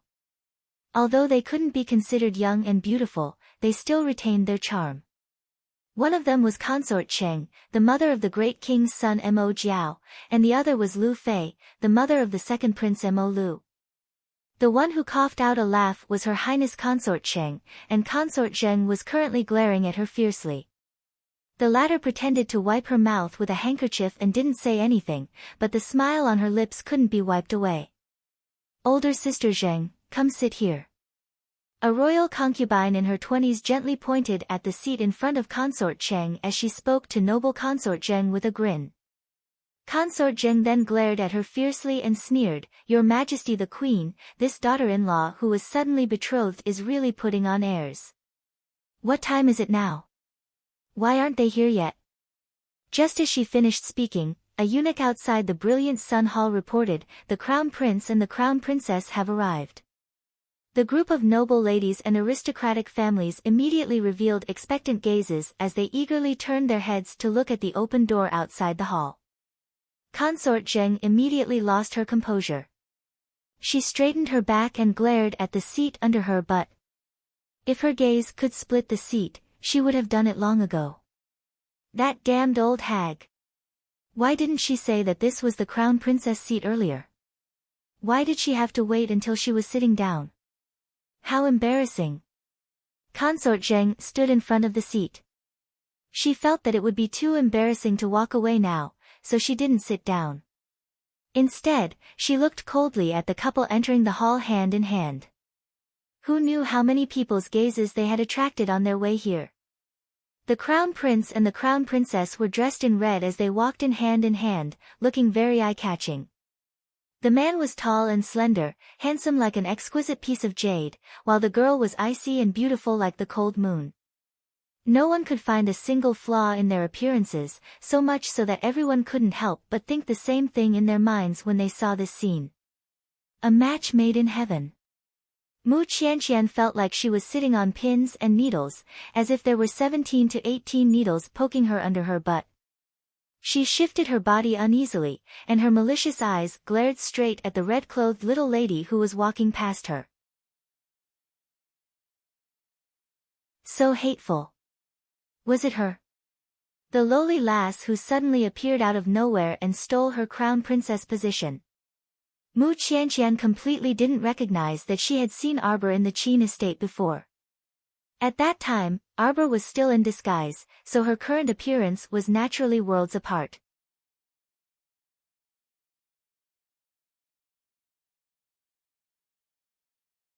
Chapter 597.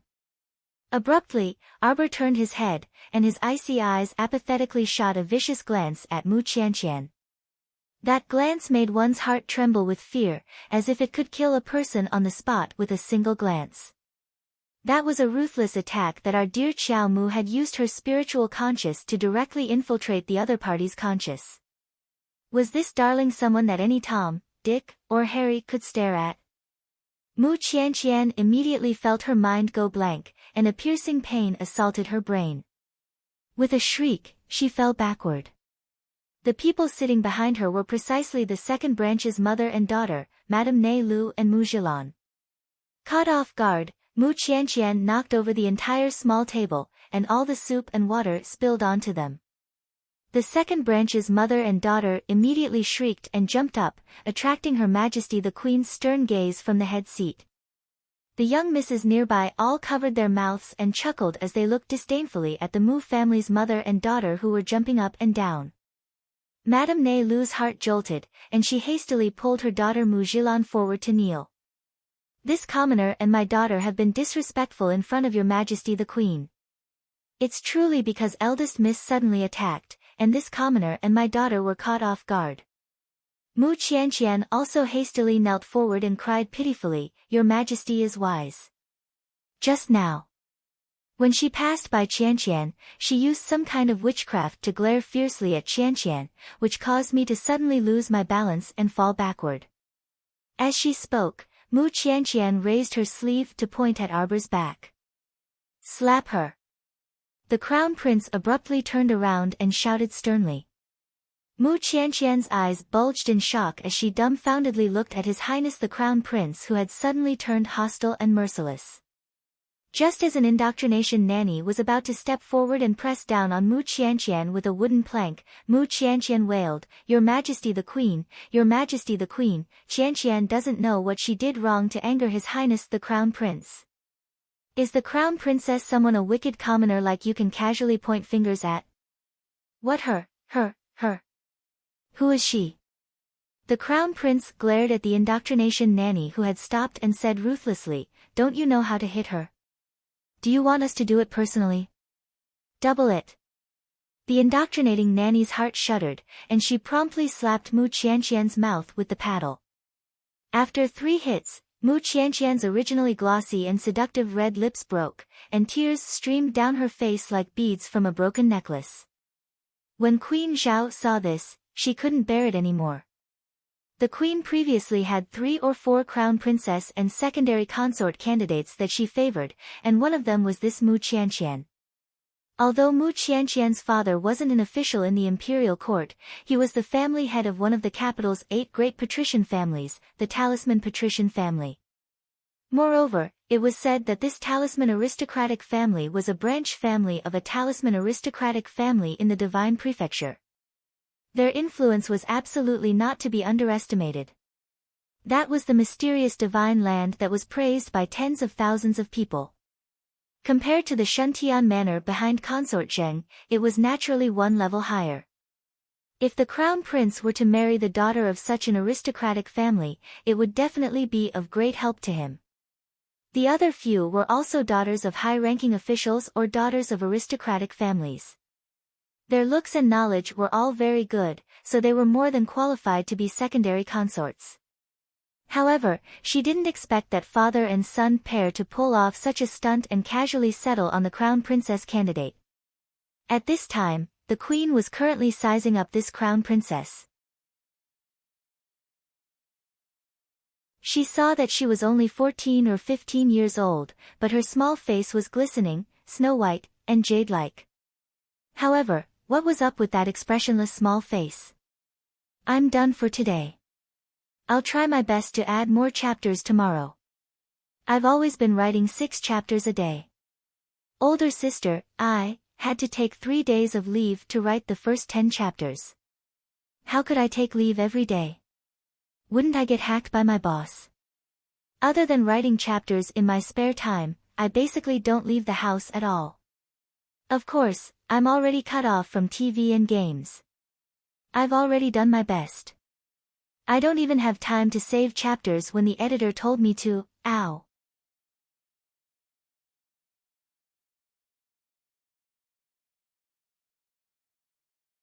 Chapter 598.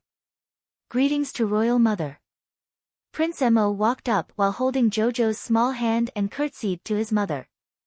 After witnessing the crown prince's severe punishment of Mu Qianqian, the group of royal concubines, madams, and noble ladies all tacitly understood that the crown prince attached great importance to this consort. No one would continue to idiotically provoke this crown princess's dignity in front of the crown prince. Therefore, they all obediently curtsied to the crown prince and crown princess. Our dear Qiao Lin, who was at the back of the crowd, couldn't help but twist her small body in excitement. Her mother, Wei Ziqin, patted her small hand lightly and shot her a warning glance before she finally settled down. Wei Ziqin had arrived early with her daughter, but her eldest daughter didn't show up even after waiting for a long time. Now that she saw the crown prince personally escorting her eldest daughter over and even defending her in front of others, she couldn't help but be extremely delighted. She liked this son-in-law no matter how she looked at him. Queen Zhao was a protective mother, so she naturally wouldn't embarrass her son in front of everyone. Even if she disapproved of our dear Qiao Lin's stoic face, she naturally wouldn't show it on the surface. She had them dispense with the formalities with a chuckle and secretly cast a glance at her son. Truly, her son had grown up and she couldn't do as she wished. Could it be that she would eat the crown princess up? She even specially sent the crown princess over. She couldn't see how this little lady was worthy of her peerlessly outstanding son. She could tell at a glance that this young lady had an icy temperament. Her small face didn't even have the slightest hint of a smile when facing the elders. Heaven knew how much her son would suffer from chasing after her. When she thought of how such a good son would suffer grievances in front of a young lady, Queen Zhao didn't feel good about it. In Queen Zhao's opinion, her son was the best in the world. When young ladies saw him, they should be like Mu Qianqian and the likes, swarming over like bees. How could they be like darling Qiao, indifferent and expressionless all day long. Our dear Xiao Lin keenly detected a trace of dissatisfaction coming from the queen's direction, and she looked up with a frown at the queen with sparkling eyes. What the heck? You actually dare to frown at me? Queen Zhao kept complaining in her heart, but she didn't show it on her face. Alright, leave your crown princess behind. The queen grumbled in annoyance and glanced at the crown prince. The crown prince nodded with a smile. Then this subject will come back in 2 hours to bring the crown princess back. Queen Zhao wished she could send the crown prince flying with a smack of the back of his head. Her expression was simply brilliant. The expressions of the other concubines and noble ladies were also quite interesting. Could these women eat the crown princess or something? Wasn't it just a small banquet in the palace? The crown prince was still worried about sending her back and forth. She was really a delicate girl. It looked very worrisome. Queen Zhao was thunderstruck by the stoic face again. The stoic face was expressionless from beginning to end. When she heard the crown prince say he was going to pick her up, she took it as a matter of course. Just as everyone was madly ridiculing her in their hearts, they saw the little stoic turn around and say to the crown prince, "How about an hour? I'm sleepy." The crown prince nodded happily and patted the little fellow's head. Okay. Queen Zhao and all the concubines were flabbergasted. Consort Zheng couldn't resist laughing out loud and mocking, the crown princess really is delicate beyond belief.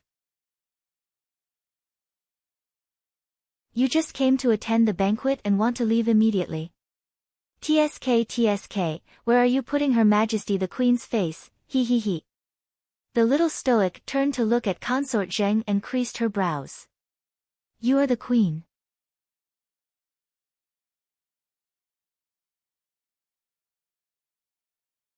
Chapter 599.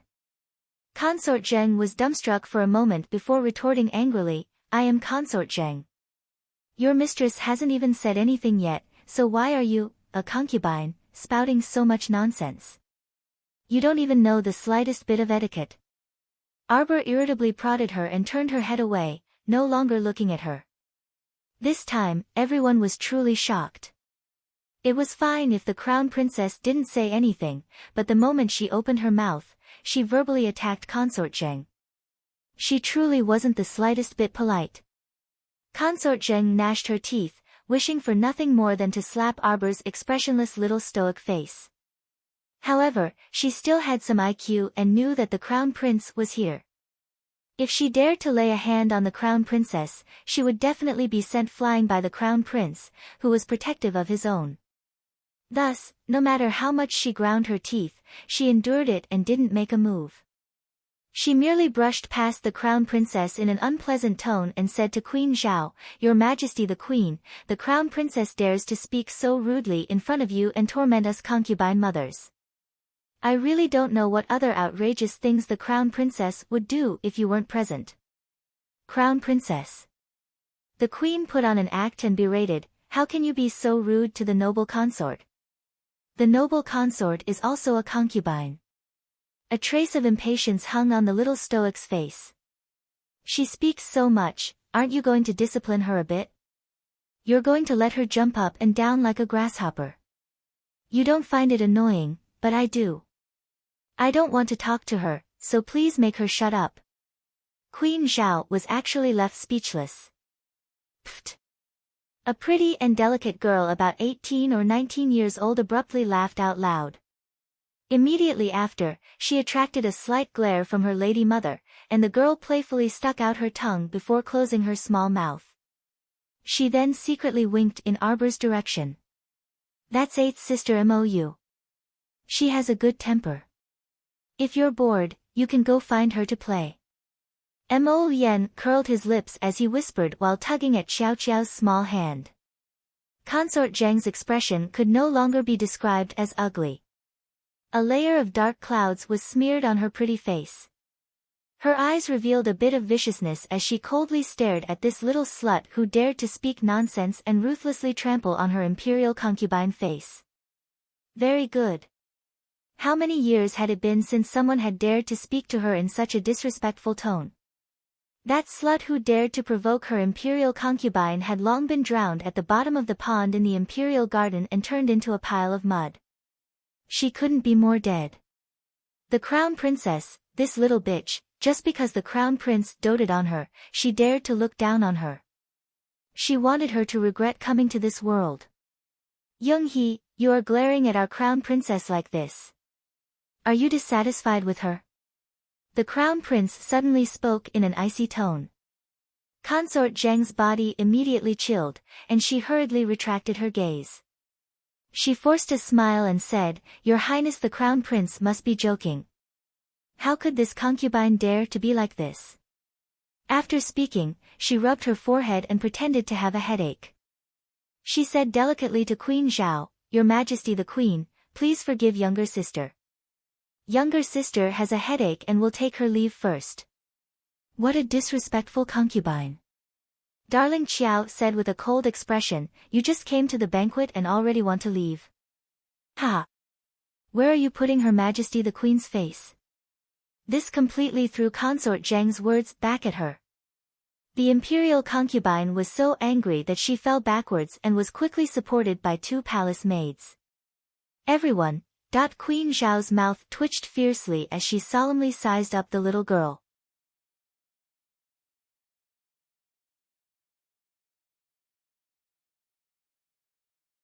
Chapter 600. Consort Zheng's favor in the imperial harem had never declined. It could be said that she had covered half the sky with a single hand for so many years, but Queen Zhao had never seen her suffer such a setback in recent years. Now that she saw her trembling from anger after hearing a few words from the crown princess, Queen Zhao needed to take a good look at this daughter-in-law of hers.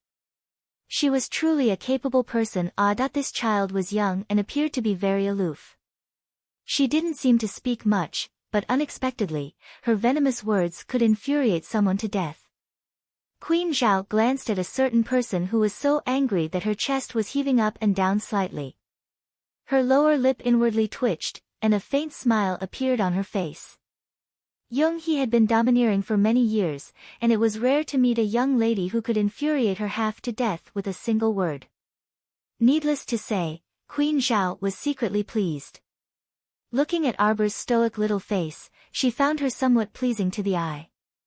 The young lady that her son liked was definitely extraordinary. Queen Zhao thought to herself, I'll just observe for now. Royal mother, then this son will take his leave first. I'll come back to pick up my crown princess in an hour. The crown prince held Arbor's small hand and even escorted her to her seat. Only then did he bow to the queen and take his leave. Queen Zhao really wanted to pick up the teacup next to her and throw it at his head. This stinky son, he really only gave her an hour to interact with him. After the crown prince finished bowing and exhorted his little wife, he flicked his sleeves and left. Naturally, he also took away the infatuated gazes of the numerous young ladies in Brilliant Sun Hall. Queen Zhao didn't know what to say. She felt that she had raised a son for nothing. Consort Zheng originally wanted to flick her sleeves and leave, but after the queen said, Younger sister, are you really not giving this consort face like the crown princess said? She could only grit her teeth and sit down next to Consort Zheng. Her handkerchief was twisted so tightly in her hand that it was almost about to be torn to shreds. Noble Consort Zheng, the crown prince consort is still young, and it looks like she has an innocent and unaffected temperament, so don't bicker with her.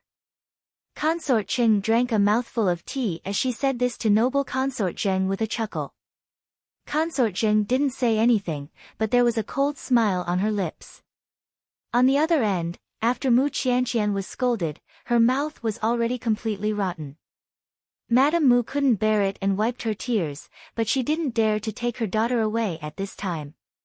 She could only watch her daughter sit there with a rotten mouth, as if sitting on pins and needles, and accept the malicious sneers of the noble ladies around her. Mu Qianqian cast her resentful gaze at Arbor from time to time. Her entire heart was rather uncomfortable when she saw that lofty person sitting in the first seat below the queen.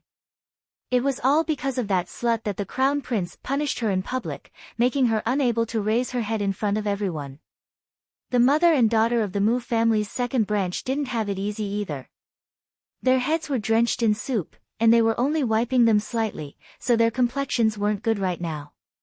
During this small banquet, the Mu family simply became the laughingstock in the eyes of all the noble ladies in the capital.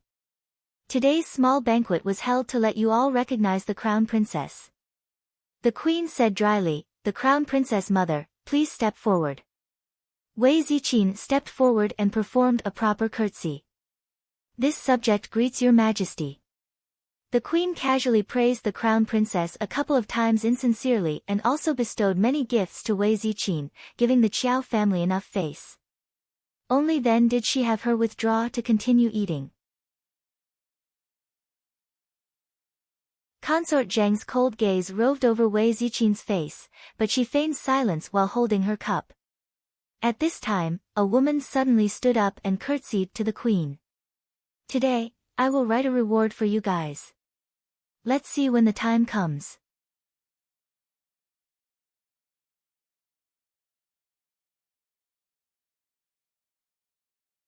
Chapter 601. This woman's cheeks were slightly protruding, and her face was extremely thin. Her eyes were sharp and spirited, and Arbor felt that she seemed to have swept an imperceptible glance at her face when she stood up. That gaze was displeasing. "Princess Anam, what do you have to say?" The queen's tone towards Wu Hongma was rather amiable. "Your Majesty the Queen, my niece Wu Xiaosu has learned a new fan dance. It looks rather interesting, so I'll have her dance a song for your Majesty here to liven things up a bit." The queen nodded slightly. "Very good." The 18-year-old girl named Wu Xiaosu had probably made preparations early on. As soon as the queen nodded, she walked into the brilliant sun hall under the royal maid's guidance, dressed in a long pink dress with smoke and sand fluttering around her. She held her head high, her chest puffed out, and her chin raised proudly. "Greetings, Your Majesty the Queen." Wu Xiaosu and the group of girls greeted in unison. "Rise." "Wu Xiaosu. Is it the Wu family's eldest daughter?" the queen asked softly. Princess Anam nodded with a smile. Replying, "Your Majesty, it is indeed the Wu family's eldest daughter." This smile caused the vassal king consort of Anan's protruding cheekbones to deepen. "Xiaosu has embarrassed herself." After the Wu estate's eldest miss, Wu Xiaosu, bowed again, she turned around and signaled the two dancers behind her with her eyes.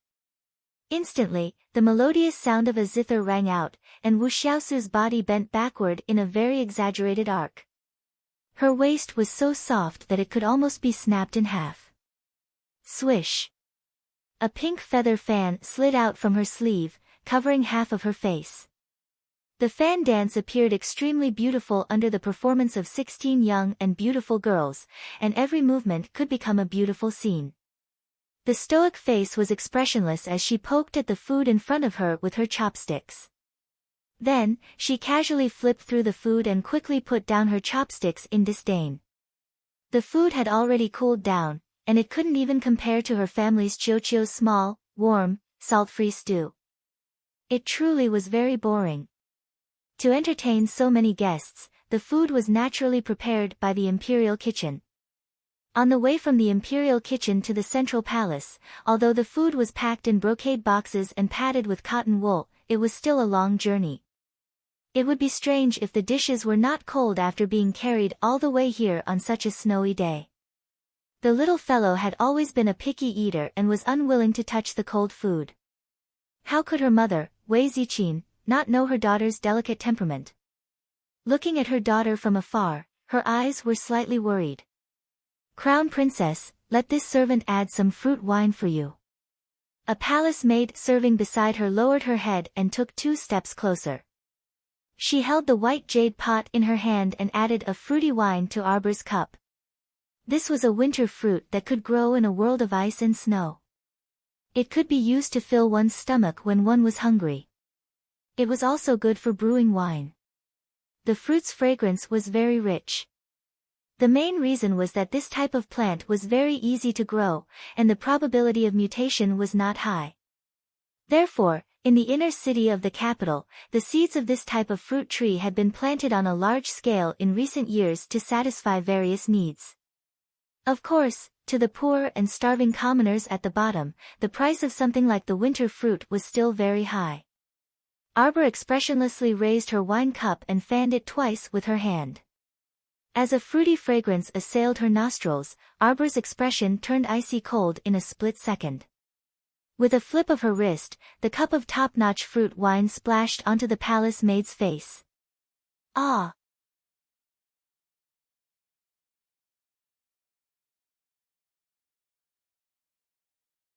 Chapter 602. The palace maid suddenly fell to the ground and covered her eyes, ears, mouth, and nose with her hands. Black blood spurted out from her face, looking extremely terrifying. Everyone was in an uproar and stopped eating. Her Majesty the Queen was so shocked that she suddenly stood up from her seat, and the song and dance stopped. Wu Xiaosu had just danced to the climax of the dance when she was suddenly interrupted. The music stopped, and the girl turned around with a face full of shame and resentment. Arbor looked at her coldly and slightly glanced sideways at the palace maid who was covering her face and rolling back and forth on the ground. He didn't say anything for a long time. The brilliant Sun Hall was dead silent. Everyone stared at the palace maid with frightened eyes. "Crown Princess, what did you do?" Consort Zheng suddenly screamed. Deeply afraid that that royal maid would be blind and roll in front of her, contaminating her with some filth, noble Consort Zheng continuously retreated several steps. Making a fuss over nothing, acting like a village woman. Arbor coldly said, "This palace maid poured me a cup of poisoned wine, I just gave it to her." Everyone was silent. "Thank you. Crown Princess, why are you so generous?" "Poisoned wine." Her Majesty the Queen's eyelids suddenly jumped. Thinking of her son's protective expression when he left, she couldn't help but reach out and press her aching head. With her son's temperament, his beloved wife was attacked by an assassin in the brilliant Sun Hall, so he definitely wouldn't leave the matter at that. "Go and ask old imperial physician Chao to come here." Seeing the palace maid rolling on the ground but not dying, everyone felt a chill in their hearts. That palace maid's face should be rotten. Otherwise, why would there be black water constantly coming out from her 5 fingers? What kind of powerful poison was this? Just pouring wine on a person's face would immediately cause the skin to rot and decay. What if the crown princess drank this cup of poisoned wine? Everyone couldn't help but tremble. After a long time, old imperial physician Chao hurried over to the central palace. As soon as they entered the brilliant Sun Hall, they saw the poisoned palace maid wailing in grief in the middle of the hall. She hadn't stopped breathing. Everyone had scattered far away. No one dared to approach the palace maid. Only a young girl in a red dress with a cold face stood calmly beside the screaming palace maid. From time to time, she would step forward and kick her. "Stop screaming, the imperial physician is here." Old imperial physician Chao looked at the young lady speechlessly and hurriedly went forward to pick up the broken wine jug and cup. He sniffed it and tested it with his medicine before nodding with certainty. The wine was poisoned. "It's just that this old man's knowledge is shallow and I don't know how this poison is concocted, so I don't have a prescription for it." Xiao Mu's lips curled up. "If you can identify the antidote for my poison, then you're really amazing." When the palace maid poured the wine for her, she smelled that something was wrong with the wine. Taking advantage of the time she took to fan the top of the wine cup, she had already sprinkled the poison powder down and then smashed the entire cup of wine on the palace maid's face. "Ha, what is this called?" "This is called harming others and harming oneself." The palace maid had only given him a slow-acting poison. This kind of poison had to be taken for at least 3 months. After accumulating in the body over the years, it would suddenly erupt and cause a sudden death. The good thing was that there were no signs of sudden death from poison at all. She was just a little curious. Who would use this kind of mild poison to deal with her? Was there going to be another move in the future?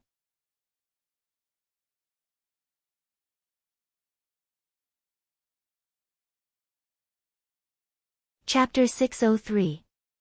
She was very patient, someone who knew how to do big things. She wanted to see if that person would continue to use this kind of slow-acting poison on her.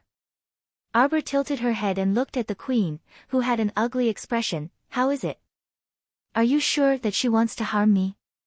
The queen nodded. Crown Princess, how do you want to deal with this person? Kill her.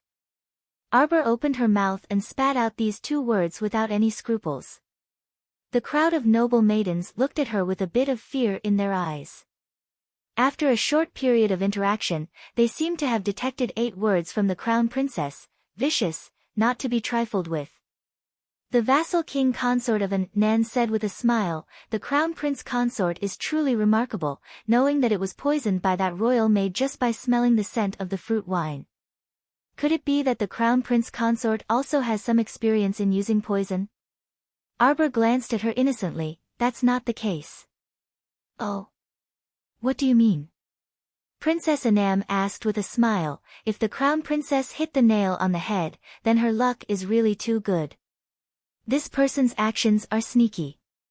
Her hand kept trembling when she was pouring the wine. I poured the wine to test her, but I didn't expect that she really poisoned it. I just don't know if the other wine cups were poisoned as well. Everyone looked at the palace maid who was pouring the wine with a face full of horror. Some of them even covered their throats and turned around to cough with all their might, as if they wanted to vomit out the wine that had just entered their stomachs. Imperial Physician Chow, take a look at the wine of the other madams and misses. How could the queen not understand the horror in these people's eyes? The old imperial physician nodded and went forward. After checking the wine cups one by one, he shook his head and said, the other wine cups are all non-toxic. The queen nodded and heaved a sigh of relief. The seriousness in her eyes deepened a little. Then this poisoning of the wine was clearly targeted at the Crown Princess. For such a thing to happen in her brilliant son palace hall, wasn't this deliberately causing a trace of discord between her and her son? Wasn't this deliberately causing her to feel uncomfortable in her heart? Crown Princess, this queen will definitely uphold justice for you in this matter and give you an explanation. The queen said in a low voice. Arbor nodded expressionlessly. She didn't expect the queen to be able to find out anything.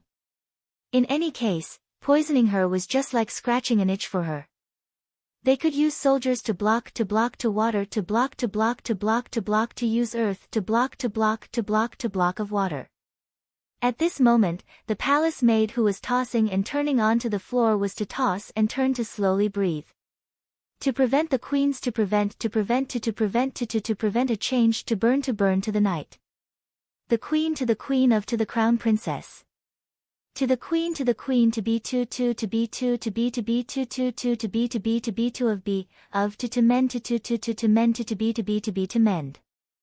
Moreover, the queen was still a bit worried. Would this Crown Princess be so petty as to think that she was the one behind this poisoning? However, she couldn't see any expression from that expressionless face, so there was no way to know her true thoughts. The queen was extremely gloomy. She felt so stifled just looking at her perfectly expressionless daughter-in-law. Consort Cheng had so many daughters-in-law, and which one of them wasn't gentle to their husbands and mothers-in-law? No matter how she looked at her daughter-in-law, she didn't have any expression. Just looking at her made her a bit angry. The small banquet ended abruptly. Before Consort Zheng was helped away by the servants, she coldly swept a glance at Arbor from the corner of her eyes. She gracefully walked out of the brilliant Sun Palace's main entrance in a pair of embroidered shoes. Not done yet.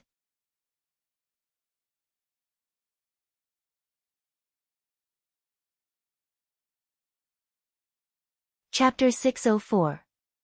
The moment Arbor walked out of the brilliant Sun Hall, she was pounced on by a chirping Shaolin. Sister, are you coming home with us today? Jolin asked with a grin. Your sister can't go back today. Arbor was just about to agree when she was interrupted by that hateful voice. She turned to glare at him. The Crown Prince quickly walked over and naturally reached out to hold her little hand. He turned to smile at Wei Ziqin. Mother. Jojo still has to stay here for a few more days. Tomorrow, Lord Father will summon her, so there's no need to go through so much trouble. Mother, don't worry, I'll take good care of Jojo. This shameless person who was acting all familiar with her even called her mother in front of all the noble ladies who had yet to leave. Wei Ziqin was stunned, then she covered her mouth and laughed. After laughing, Wei Ziqin pulled her daughter's little hand. Crown Prince, I'll leave after having a few intimate words with Jojo. Okay, I'll wait here for Jojo. The Crown Prince smiled and nodded. Wei Ziqin pulled Arbor a little further away and walked under the eaves of the corridor.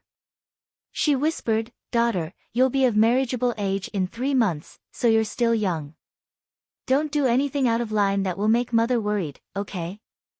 With Arbor's clever mind, she understood what her mother wanted to say when she heard her mother's hemming and hawing. Her little face inexplicably reddened. Mother, what are you talking about? He's been sleeping alone in the side chamber for the past 2 days. Wei Ziqin beamed and nodded. She couldn't help but praise her son-in-law.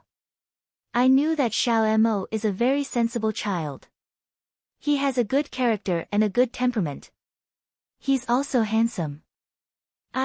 Mother really didn't misjudge him. You two are a match made in heaven. Ha ha ha. Mother, please stop praising. I'm your biological daughter, aren't I? Good daughter, your performance in the main hall today was also. You should be more careful in the future. After all, she's the great king's imperial concubine. We still have to give her some face. Arbor snorted. Those people aren't qualified for me to be careful. After saying that, he glanced at his mother's eager expression and couldn't help but nod helplessly. I know. In short, if others don't come to provoke me, I won't take the initiative to provoke others. You lass. Alright, mother just wants to say a few words to you. I'll leave the palace with your younger sister first. Remember to come back in 2 days. It's not good for your reputation if you always live together before you get married. You should take it easy. After all, gossip is a fearful thing. Arbor nodded. Mom, I'll come back early. I miss your cooking. Silly girl. Whenever you come back, mother will cook for you. There's no need to worry that you won't have something to eat. Wei Ziqin chuckled happily, her eyes filled with deep love. Sister, when you come back with brother-in-law, remember to take a detour to the Wang's sesame seed shop and bring me a. Woo-woo, mother, why are you covering my mouth? Bring a Wang's sesame seed shop. Woo-woo. The little foodie was dragged away by Wei Ziqin with her mouth covered. Arbor sat in the carriage and couldn't help but purse her lips and want to laugh. She had been so busy since she came back that she forgot to prepare some snacks for her foodie sister. She must prepare some delicious food for her in 2 days. Also, she didn't see brother Xiao Hu last time. She wondered if he had come out of seclusion. The Crown Prince was bursting with joy as he looked in the direction the little foodie left. He smiled and turned to Arbor. Sister is really clever. As expected, her personality is like you, innocent, lively, and interesting. When we go back in 2 days, we'll bring her a few more sesame seed cakes. 2 stacks won't be a problem.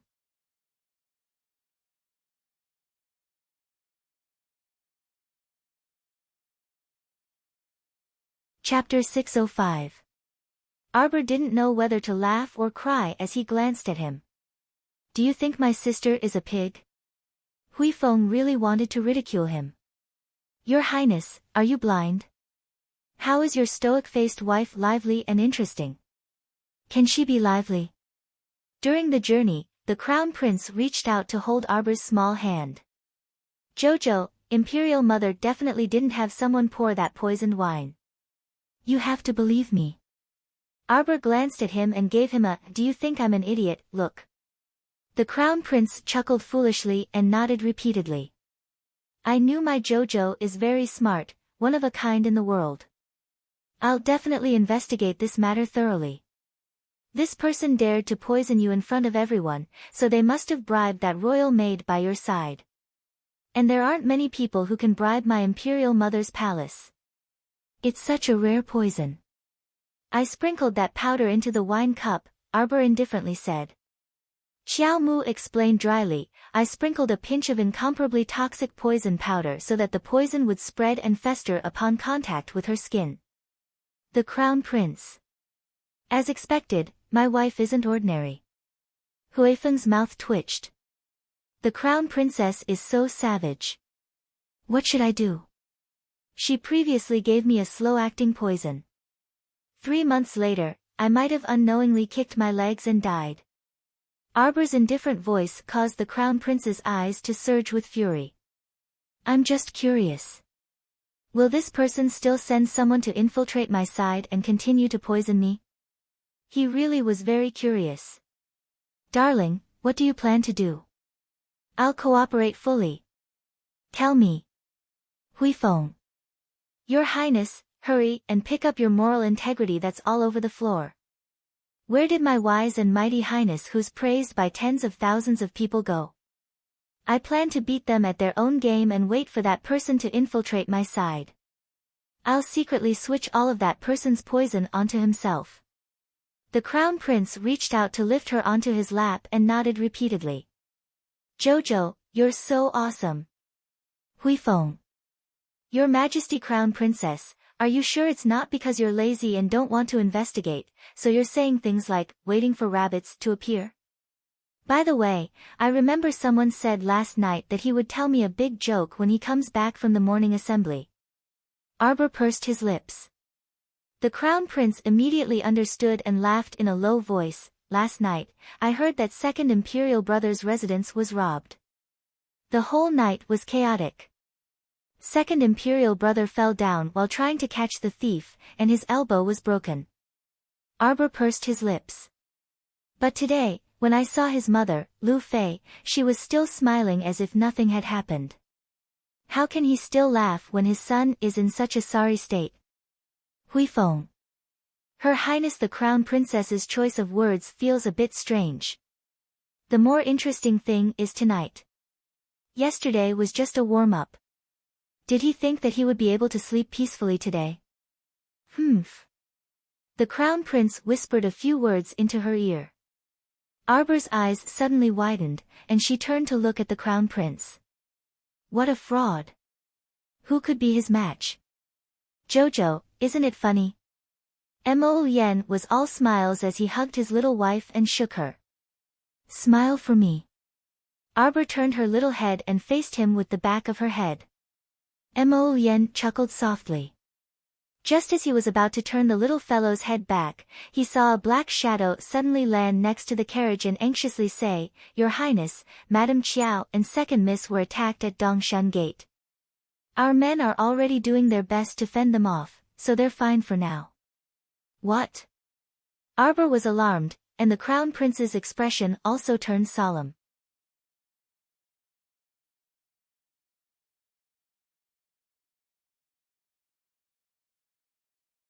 Chapter 606.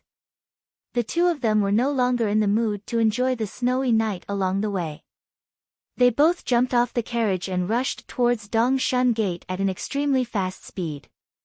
Today, all the carriages of the noblewomen and noble ladies were arranged to pass through Dongshan Gate. Because Wei Ziqin spoke a few more words with her family's daughter, she came out a little later. The carriage followed Dongshan Gate's path, and there weren't many people under the decorated archway. As the snowflakes became heavier, the Wu family's carriage could be seen carrying their eldest young miss, Wu Xiaosu, slowly moving forward.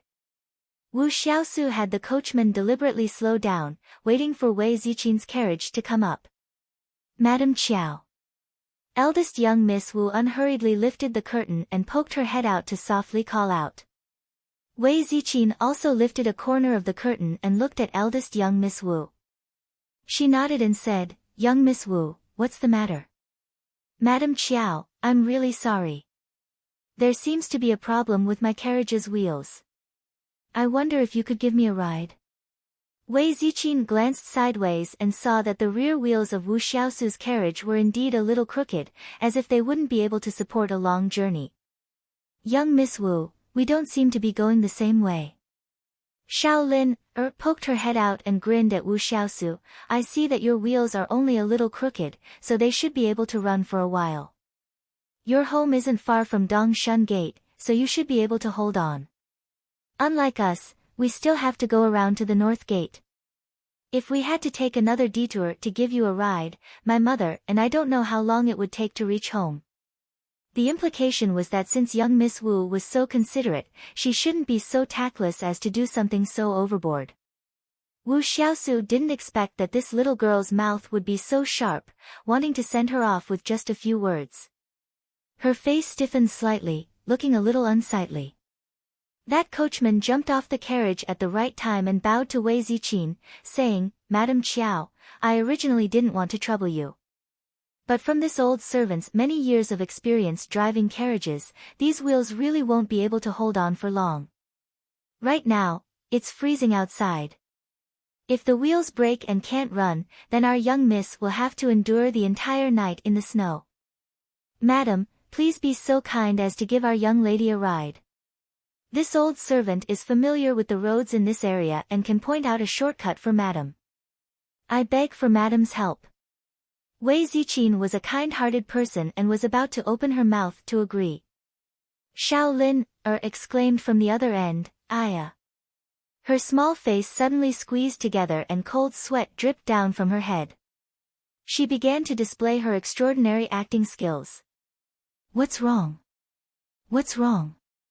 Wei Ziqin was surprised. The maidservant Chunying also asked anxiously, Second miss, what's wrong? Where does it hurt, second miss?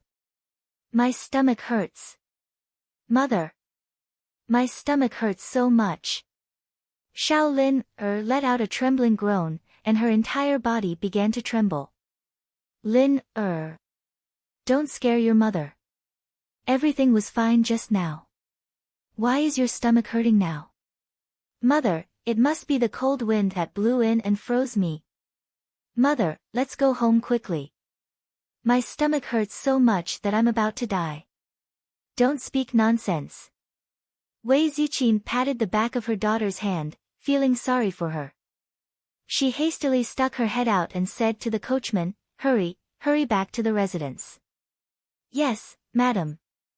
Of course, the Qiao family's coachman wasn't happy that they had to take a detour in such a snowy day. Now that he heard his wife's order, he whipped the horse and made a prompt decision to drive the carriage away.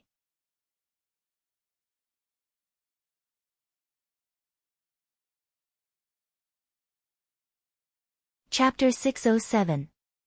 Wu Xiaosu glared at the Qiao family's carriage with a fiery glare. With a bang, she slammed the carriage frame and angrily reprimanded, Slut. The older one is so slutty, and the younger one is also slutty. Miss, what should we do now? If we can't get on the Qiao family's carriage, then we can't. Wu Xiaosu's personal maidservant stuttered. Wu Xiaosu slapped her across the face, causing her to cry out in alarm. She covered her face and hung her head, tears about to roll down her cheeks. You're asking me what to do. What's the use of raising you bunch of trash? It's fine if you don't know how to come up with ideas, but now you're asking me what to do. The personal maidservant knelt down in the carriage with tears in her eyes, repeatedly kowtowing and begging for mercy. The Qiao family's carriage was already far away at this time, turning left after exiting Dongshun Gate. Wei Ziqin poked her daughter's forehead in annoyance and amusement. Stop pretending. This act came as she wished, and she could even force herself to break out in a cold sweat. How could this younger daughter be so talented? Qiao Lin stuck out her tongue and revealed a sweet smile. She held her mother's arm and said, Mother, the weather is so cold, and it didn't break down earlier or later. It just had to wait until we arrived before her carriage broke down. If that Miss Wu said she didn't have any other plans, I don't believe it. We shouldn't have the heart to harm others, but we must be vigilant against others. Elder sister also said that we shouldn't be overly kind. We have to be clear-eyed and clear-minded, and think more about everything. Wei Ziqin couldn't help but find it funny. These two daughters were both mischievous. The older one had a cold face and didn't speak much, but her thoughts were more meticulous than anyone else's. The younger one looked carefree and simple-minded on the surface, but in reality, her heart wasn't coarse, and her mind was very active. Heh, mother. I just feel that Miss Wu doesn't seem like a kind person. Let's not pay too much attention to her. Wei Ziqin glanced at her and sighed. My daughter has grown up and has more ideas. Mother can't control her anymore. Xiao Lin giggled and hugged her mother's arm affectionately. What are you saying, mother? Your daughter is very obedient. While the mother and daughter were chatting affectionately, a sword light suddenly flew over and chopped down on the carriage, instantly chopping off one of the shafts with a clang sound. The coachman couldn't control himself and rolled down from his position. Before he could make a sound, his head was chopped off by a flash of light in front of him. The mother and daughter duo grabbed Chunying and flew out of the broken carriage. The carriage that had fallen to the ground was instantly pierced by arrows like a hornet's nest. Chunying was extremely shocked. After landing on the ground, she hurriedly shouted, Madam, second miss, quickly leave. Don't worry about this servant. More than a dozen adult men dressed in night clothes surrounded the mother and daughter duo. Their auras were very powerful. The moment they attacked, they fiercely attacked the two of them. Chunying, step back. Xiao Lin's eyes darkened. At this moment, a sharp glint faintly bloomed in the eyes of the 11-year-old girl. Wei Ziqin waved her sleeve to block one person's attack, and she looked at the newcomers with a slightly dark expression. Who are you? You actually dare to attack an imperial court's madam in front of Dongshan Gate. Do you not want to live? The dozen or so night walkers didn't say anything. They only surrounded Wei Ziqin and her daughter and launched attacks without any regard for their lives. Among these dozen or so people, one of them was a level 9 mystic cultivator with extremely vigorous mystic energy.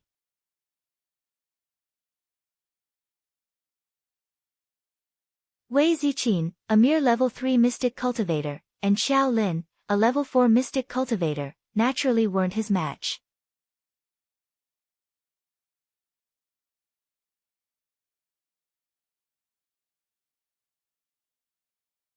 Chapter 608. As the attacks gradually intensified, the night pervaded. Two agile young men in black suddenly jumped into the encirclement. Accompanied by two tiger roars, two enormous mystic beasts pounced forward and bit the palms of the two night walkers, doing their best to tear them apart. The night walkers merely grunted and didn't make any sound. Madam Qiao, hold on.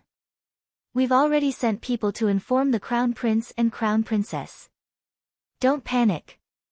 The young man who spoke blocked in front of Wei Ziqin with his sword, completely blocking a level 5 mystic cultivator's attack. Among these people, apart from that level 9 mystic cultivator, most of the others only had level 5 or level 6 cultivation, and half of them were body cultivators around the 6th layer.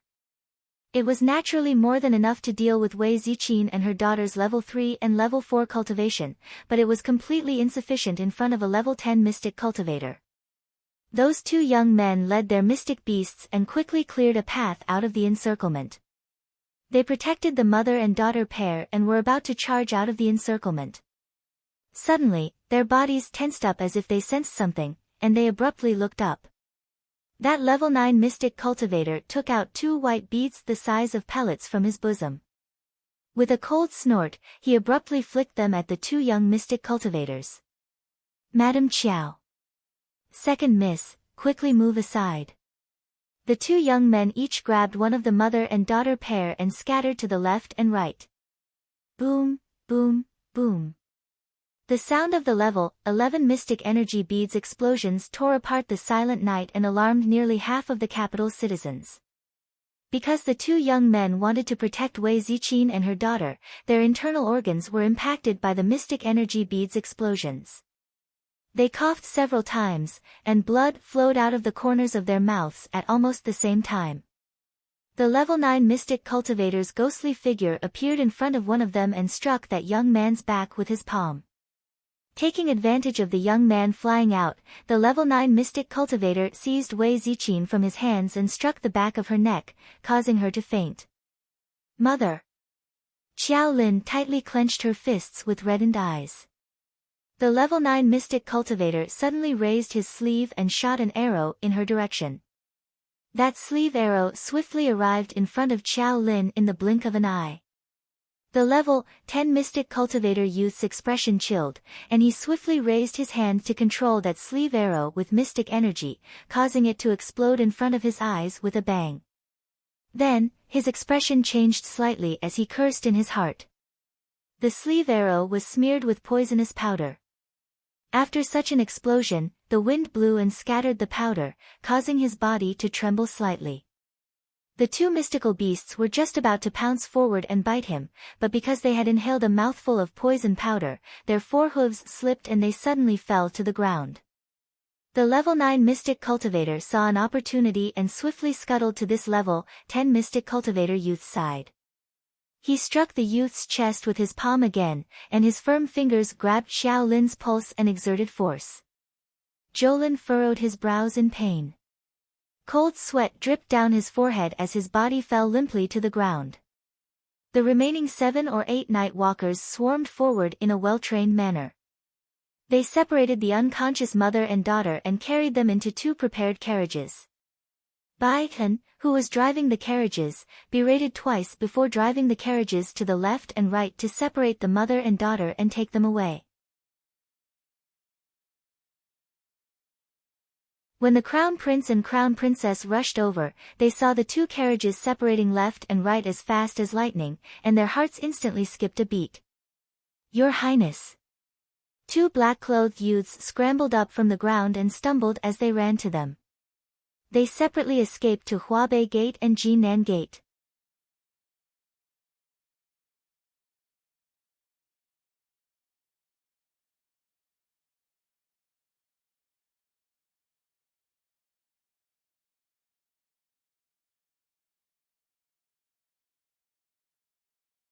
Chapter 610.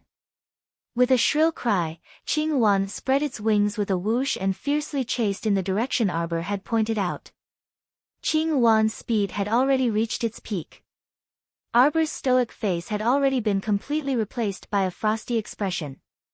Looking at her with eyes that froze 3,000 feet of ice, it was as if they had returned to that night several years ago, terrifyingly desolate and silent. She wanted killed people. She wanted to skin them alive and kill them without a doubt. Shriek. Qing Wan swooped down from the sky, already locking onto a running target. That person was carrying Xiao Lin, and dashing at an extremely fast speed. Their goal seemed to be to leave Jinan Gate and head toward Shilua Street. Shilua Street housed many commoners who had fled to the capital from outside the city. It could be said that it was the most crowded place in the entire capital. Most of the commoners didn't have houses. Instead, they set up piles of tents outside their houses. Those who could afford to live in houses on Shilua Street were usually mystic cultivators or body cultivators. If this guy ran into Shilua Street with his little sister and blended into the pile of tents, it would be troublesome to find them. Arbor hooked his lips in a sneer. He had already stood up from Qing Wan's back and jumped down, slapping the immobilization talisman in his hand towards that person's back. However, once the immobilization talisman was activated, that person's body actually only swayed slightly before immediately continuing to run forward with nimble movements. She was about to cross Shilua Street's decorated archway and enter the tent area. Arbor's gaze hardened as he used his spiritual conscience to launch a swift and violent mental attack. Although she had yet to enter the spiritual realm, her mystic conscience had already advanced to spiritual conscience. The range of her spiritual conscious application was much wider than her mystic conscious. Not only could she infiltrate other people's inner worlds and clearly see their mystic veins, she could even launch an invisible attack. Under her spiritual conscious identification, the other party's cultivation was already clear as day. So it's a level 12 mystic cultivator who used an aura-concealing talisman to disguise herself as a level 9 mystic cultivator. Arbor snorted coldly. His spiritual conscious had already infiltrated the other party's conscious and inflicted a lacerating injury. Ah! That mystic cultivator clearly didn't expect Arbor to have such a method. His conscious felt as if it had been ruthlessly struck by someone, and it almost started to shatter from the root. This made him flustered, and his grip loosened, causing Xiao Lin, to fall to the ground. Xiao Mu's figure abruptly shot up and flitted past her younger sister. She directly tossed her backwards, directly throwing her to the several hidden guards that had followed closely behind her. Don't interfere. Arbor stretched out his 5 fingers and shook them behind him. His eyes were filled with severity as he coldly gazed at the level 12 mystic cultivator in front of him. Such a beautiful snowy night, let's not disturb the commoners of Shilua Street. Life isn't easy. Don't cause trouble for others. After saying this, she actually pulled out an extremely thin vine from her sleeve and coldly looked at that mystic cultivator. Since I can't use a dictum talisman on you, then forget it. I'll use some other methods to make you speak.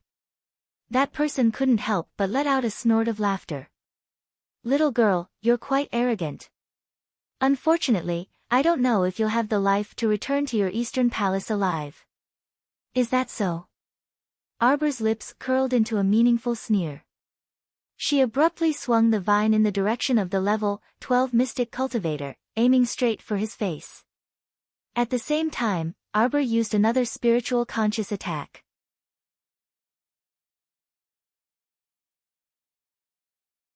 Using 2 spiritual conscious attacks in a short period of time had already reached the limit of her spiritual conscious usage. Because she wanted to end the battle quickly.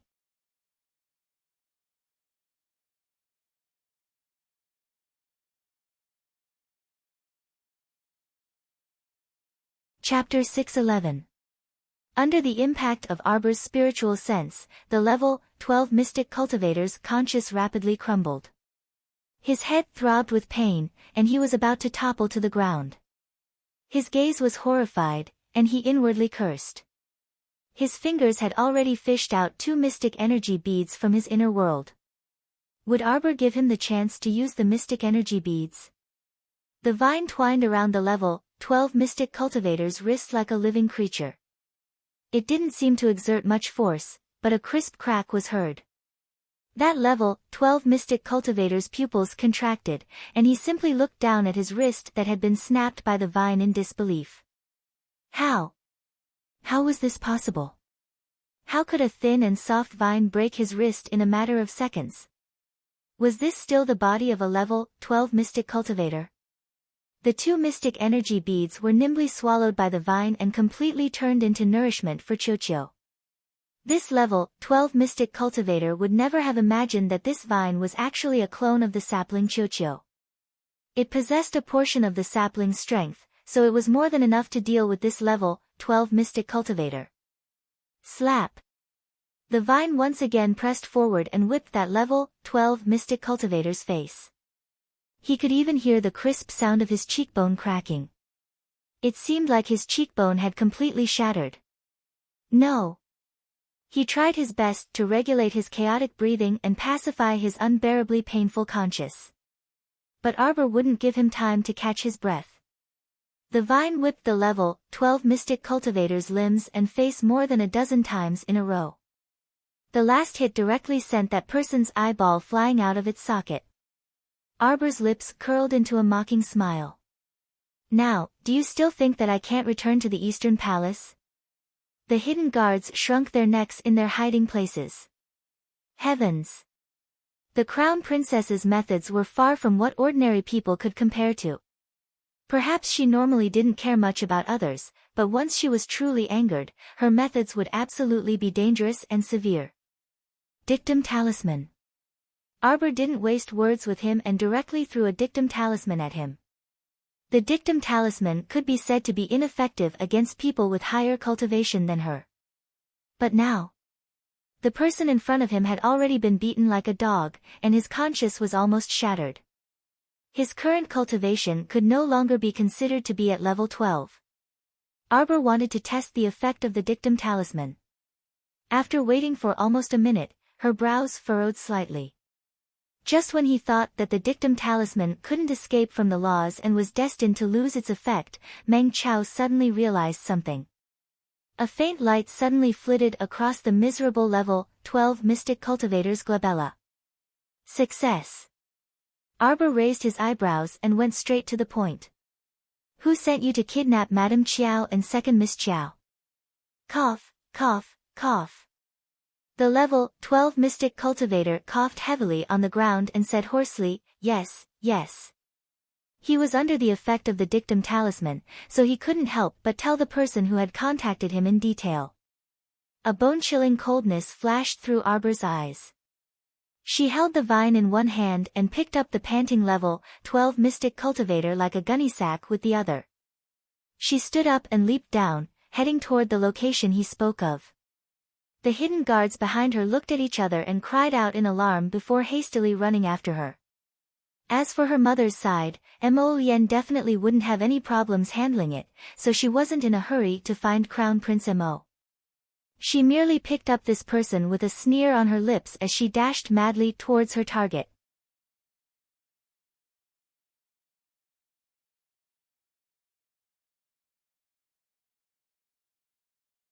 Chapter 612. At this moment, inside Sephora Flower Palace, 2 palace maids were kneeling in front of the soft couch and massaging Her Highness Consort Zheng's legs as they carefully attended to her. The palace maids could tell that Her Highness was currently in a very good mood as a carefree smile hung at the corners of her mouth. Your Highness, the Zheng Estate's second manager Qi has been waiting outside for a long time. Consort Zheng's personal nanny, Mammy Su, quickly walked in and bowed. Call him in. Consort Zheng brushed away the hair on her face with waning interest and lazily propped up her hand as she lay there motionlessly. Second manager Qi strode in and prostrated himself with a fawning expression. This lowly one, Qi Ming, greets your highness noble consort. Qi Ming, you came here in such a hurry. Did you find a solution to the matter of the shark pearl? Noble consort Zheng stretched out her sharp pinky and lightly touched her face that was as beautiful as a flower and as beautiful as the moon. However, the little girl's exceptionally gifted and icy face suddenly flashed before her eyes. Damn it! It really was a delicate and alluring little face. It inexplicably gave one the urge to ruthlessly destroy this face. This lowly one deserves to die, this lowly one deserves to die. Qi Ming repeatedly kowtowed and said, ever since this lowly one caught a group of merfolk at the Dark Sea tributary near 5 Moon City last time but was let off by a damn girl for no reason, they haven't been on the island since. The mermaids and mermen have not come ashore recently, they are all very vigilant. Trash. Consort Zheng picked up a small vase with gold-patterned flowers and smashed it at Qi Ming's head. Qi Ming didn't dare to dodge and took the hit head-on. A bloody mark immediately appeared on his forehead.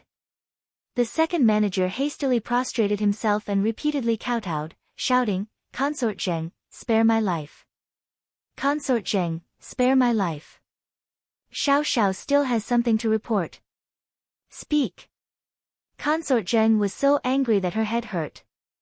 She felt extremely uncomfortable when she thought about how she didn't have the shark pearl powder to nourish her face. Yes, yes. Yes. This lowly one came today because this lowly one heard a piece of news from the people. It was said that a merchant's family had obtained a rare beautifying pill. After taking it, it can improve the quality of the skin. The effect is very magical. Consort Zheng's brows twitched slightly, and she waved at Qi Ming. Qi Ming crawled forward like a dog, laughing heartily. He leaned in front of Consort Zheng and whispered to her about this family. Noble Consort Zheng was already paranoid about her own beauty, so upon hearing that it was a pill that could improve her skin, her entire face lit up. Ever since she saw that fresh and tender little girl, she was quite dissatisfied with her body that she was so proud of. He always felt that his delicate skin was completely incomparable to that young lady's. That young lady's skin was truly delicate and natural. She did not apply anything. Because of this, it made him feel even more jealous and hateful. The beauty that she had been pursuing all her life had been completely trampled on by a little girl of 14 or 15 years of age in a single encounter. Qi Ming, if you can handle this matter well, I'll give you a piece of my mind. I will definitely reward you handsomely. Noble consort Zheng's lips curled up in satisfaction as she smiled charmingly. This lowly one will not hesitate to go through water and tread on fire for imperial consort. Imperial consort, imperial consort. A palace maid hurriedly ran in. Seeing that Qi Ming was present, she couldn't help but hesitate. Consort Zheng glanced at Qi Ming and waved her hand. You may leave first. Do your job well. Yes, this lowly one will take his leave. Qi Ming smiled flatteringly and hurriedly got up and tactfully left.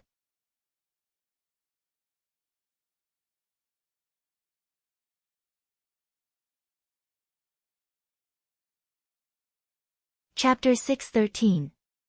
Your Highness. That palace maid eagerly came forward and sang her praises. This servant just received a message. The crown princess traveled through the night and seems to be carrying something. She's heading towards the reverend chamber of the two priestesses at an incredible speed. It looks like she's in a very aggressive mood. Consort Zheng was slightly stunned and blurted out, that fast? I don't know if Priestess Huang will be able to handle it. The palace maid pursed her lips. TCH, if she can't even handle a little girl, then just let her be. Consort Zheng still couldn't help but frown. She doesn't know how to handle things at all. Fortunately, Your Highness is quick-witted and removed yourself from this matter. I doubt that Priestess Huang would dare to speak carelessly. The palace maid smugly tugged at the corner of her mouth. Go to the reverend chamber again and investigate the situation.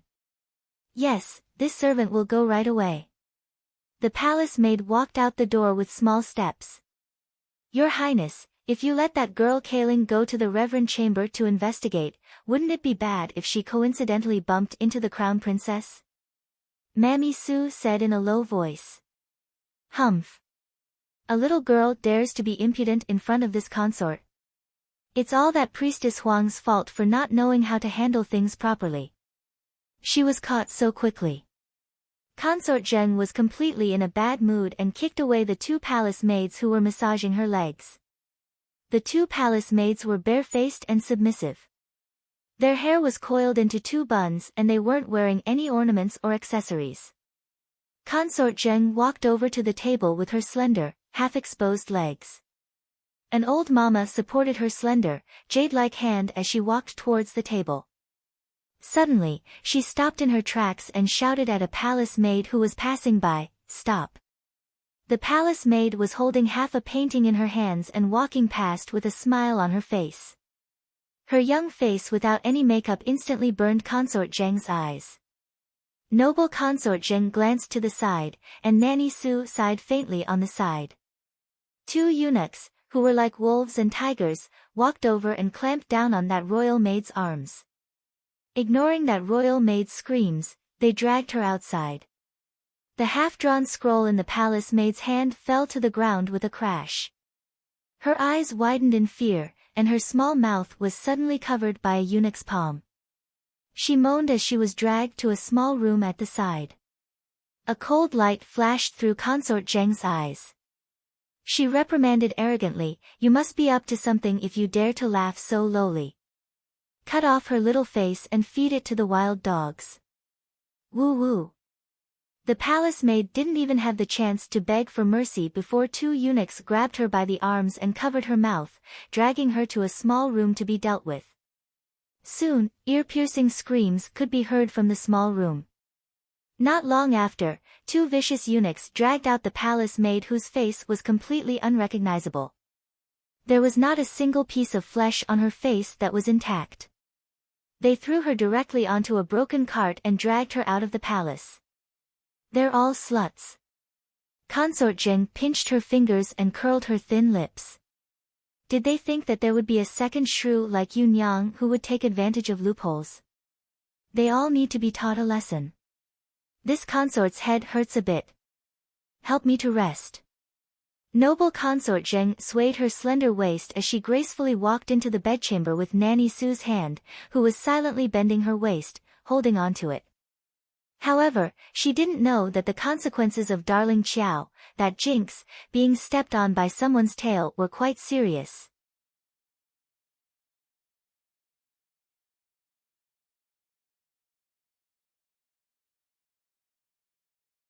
Chapter 614.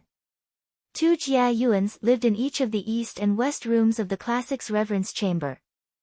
Born in the Marquis Yanwei estate, Jia Yu Lu had always been plagued with illness.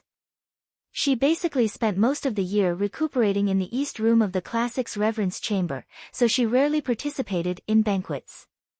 As for Jia Yu Huang, it was said that she was outstanding in singing and dancing when she was young. Otherwise, she wouldn't have received the great king's favor and been conferred the title of Jia Yu as a mere county magistrate's daughter. However, as she grew older in recent years, the number of beauties by the great king's side also increased, so she slowly received the cold shoulder. When Arbor first heard the level 12 mystic cultivator mention the classics reverence chamber's old nanny, she didn't have the slightest impression of her.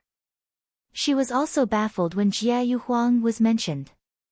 She had never interacted with this Jia Yu before, nor did she have any enmity with her.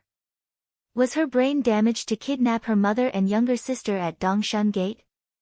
She absolutely didn't believe that there was no one behind this.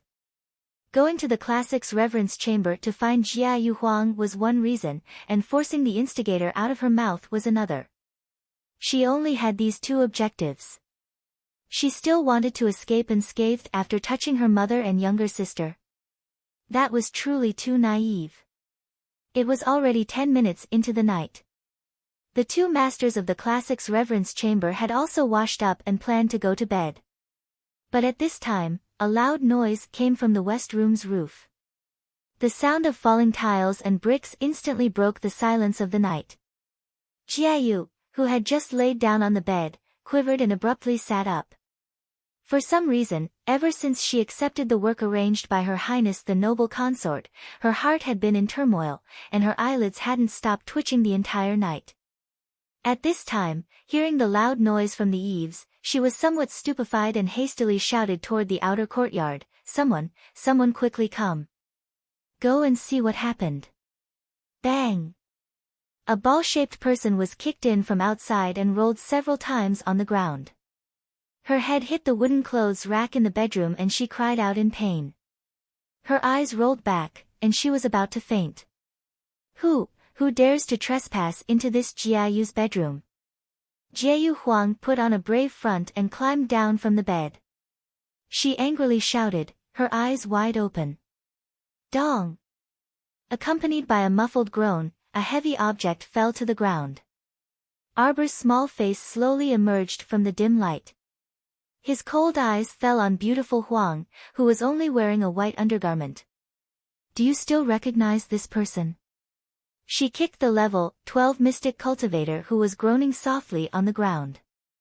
The level 12 mystic cultivator exerted a bit of strength on his toes and flipped his face in front of pure Huang, revealing his ghastly pale true appearance to her. Jia Yu Huang exclaimed and took a step back, trembling. There was no doubt that she had accepted it. Qiao Mu was immediately angered to the point of laughter, and she coldly ordered, smash this ghastly place that harbors filth for me. Screech! Qinghuan circled in the sky and abruptly swooped down after receiving its little master's order. A mouthful of icicles sprayed down from the west wing's eaves, instantly slicing off half of the eaves. Boom! The earth-shattering noise completely alarmed the royal guards patrolling outside the high walls. However, because they didn't have a transfer order, the captain of the royal guards didn't have the authority to set foot in the harem for the time being. He could only lead a team of people to watch from the other side of the wall and look at each other in dismay. That noise just now was truly too loud. It seemed to have come from the classics reverence chamber. However,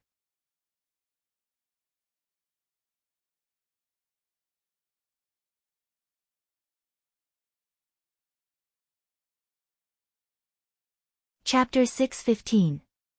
Following that, 5 to 6 consecutive explosions alarmed the entire capital from top to bottom. At this moment, the old king was currently reprimanding his second son in the royal study through the night with a dark expression. The second prince knelt at the old king's feet and sang a wonderful song to express his loyalty to his royal father and the entire Mo kingdom. He was just short of vomiting blood to act it out. Suddenly, he was alarmed by the loud explosions. The great king immediately jumped up from his seat and shouted angrily, "What's going on?" "Great king!" The steward eunuch, Gong Chang-en, rolled in from the outside. His face was pale as he anxiously said, Great king, it's not good. I don't know how Pure Huang provoked the crown princess, but the crown princess brought such a huge mystical bird into the Reverend Cannon Hall in the middle of the night. Right now, she's angrily smashing Pure Huang's Reverend Cannon Hall. What? The great king immediately jumped up from the ground. With his hands behind his back and a solemn expression, he angrily rebuked, Ridiculous. Ridiculous. Hurry and pass down my orders. Mobilize the royal guards to the Reverend Cannon Hall and stop the crown princess from causing trouble. Father. The second prince felt that he hadn't finished his performance yet, but he saw his father leave with a solemn expression. How could this be? He had to make things clear today. Otherwise, who knew what kind of changes would happen tomorrow? Scram! The great king was furious. He directly threw a stack of letters at the second prince's face. These letters were all personally written by you. How could there be a mistake? You greedy, stupid thing. From today onwards, you'd better reflect on your actions in the second prince's residence. Until you admit your mistakes. From today onwards, the second prince's residence will be cut off for 3 months. The great king angrily rebuked and strode out the door. The second prince was left paralyzed on the ground. He didn't even know how he left his father's study in a daze. On the other side, Pure Lu was also alarmed. She sent someone to take a look and returned to report that the crown princess had come knocking. Pure Lu was dumbfounded. She didn't attend the palace banquet today, so she didn't have the chance to see the crown princess. Just as she was about to get up and take a look, the old nanny beside her hurriedly dissuaded her, Pure Lu, it's better if you don't go. There's a fierce fight outside right now. If you go, what if you bump into something? Wouldn't you be implicated for no reason? That Huang Jiayu was usually arrogant and didn't put anyone in her eyes. She deserved it. Humph, just let the crown prince consort teach her a lesson so that she won't think that she's the only one in this palace apart from the noble consort. Nanny Zhang, ahem. Jiayu Lu coughed again. Hurry and close the doors and windows. Nanny Zhang anxiously shouted and hastily helped Pure Lu lie down. Pure Lu, listen to this old one. It's better if you don't go. It's cold and windy outside. Hurry and don't get involved in this muddy water. At this time, Pure Lu trembled in fear as if she had just been fished out of water. Her eyes were fixed on the crown princess' foot as she crushed the level 12 mystic cultivator. The crown princess was like a monster descending upon the world. Separated by the flickering candlelight, she crushed the level 12 mystic cultivator's spine inch by inch. If you don't speak, you'll be the same as this person. Your Highness the Crown Princess, spare my life. Pure Lu knelt with a plop. All of this was ordered by Her Highness the Noble Consort. I, a tiny Pure Lu, didn't dare to disobey. Bring me there. Arbor shouted angrily and directly picked up the trembling Pure Lu.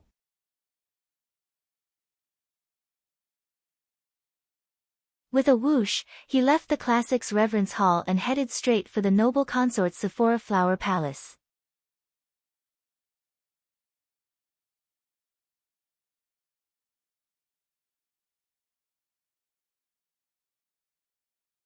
Chapter 616. Shriek. Qinghuan angrily rebuked and directly rained down hailstones, smashing the classics reverence house's west wing into smithereens. Only then did it contentedly spread its wings and chase after its little master with a whoosh. When Nanny Zhang heard the commotion outside gradually dwindle, she finally sighed in relief.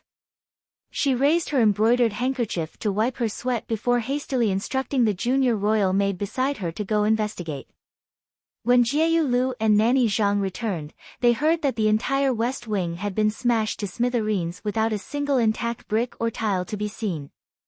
The two of them looked at each other in bewilderment, completely at a loss for words. Arbor carried Jieyu Huang in one hand and that level, 12 mystic cultivator in the other as he made a beeline for Sephora Flower Palace. There were actually 7 to 8 junior royal maids guarding Sephora Flower Palace's entrance, and the posture of a noble consort was quite proper. How could Arbor pay attention to them? He directly leaped over the wall with the person in hand. Who dares to trespass into Sephora Flower Palace? A burst of mystic energy directly shot up from the ground towards her. Ha! Arbor sneered. With a flick of his sleeve, he swept this mystic energy away. With a boom, it slammed into a stone stool in the small garden, immediately blasting a small and exquisite stone stool into smithereens. The expression of the royal maid who attacked turned apprehensive, and her entire body involuntarily shuddered. Mammy Su had just helped Consort Zheng lie down when Consort Zheng knitted her brows and shouted, "Who's making a ruckus outside?" Bang! A loud noise rang out. The 4 doors of Sephora Flower Palace's bedchamber were simultaneously smashed open by an enormous burst of mystic energy, turning into piles of rotten wood that fell to the ground in disarray. Consort Zheng's eyes widened as she abruptly threw off the cotton blanket covering her body. Just as she ran barefoot off the bed, she was met with a gust of cold air. "You! Impudent!" Consort Zheng's entire body trembled as she stared wide-eyed at the young lady striding over. The young lady's ice-cold appearance was like a jade statue carved in this snowy night, without the slightest hint of a smile on her face. Bam! How could Xiao Mu care about noble Consort Zheng's hooting? She went up and directly kicked her backwards. Consort Zheng was caught off guard. Her hair was disheveled as she was kicked to the side of the bed. She stumbled and missed a step. She sprained her ankle and almost fell to the ground. With great difficulty, she reached out to hold the edge of the bed and bent over. Her pretty face was flushed with anger and her eyes were filled with rage. It was as if blood was about to drip out. "Crown Prince Consort, you are too daring and presumptuous." Noble Consort Zheng shouted furiously, her entire body trembling non-stop from her fury. Like a protective little beast, Xiao Mu jumped in front of noble Consort Zheng with a whoosh. Her icy lips tugged up as she scoffed, "You think one kick is too much? Then, can you handle what's coming next?" Slap! A heavy slap landed on Consort Zheng's cheek. Consort Zheng only felt pain on her face. It took her a while to realize that she had been slapped by the crown princess. A mere crown princess. How dare she? How dare she? Someone come quickly. Consort Zheng was completely mad with anger. Her long hair was disheveled and draped over her face. Veins popped out on her forehead like a malicious spirit. "Take her down. Take this slut down. Oh! I'm going to put this slut to death by 1,000 cuts, then kill all 9 generations of her family." Consort Zheng was going crazy. She was completely driven mad by Arbor. She had commanded the entire harem for so many years and had always been doted on by the great king.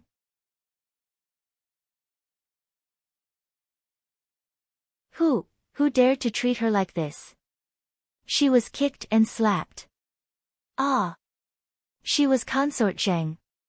You're tuning in to the Blissful Bookshelf YouTube channel. We're so grateful for your support and don't forget to subscribe to join us on this incredible journey through captivating stories. Your generosity through donations truly makes a world of difference, as it's the primary source of revenue that allows me to expand and enhance this channel for you. Thank you from the bottom of my heart for being a part of this adventure.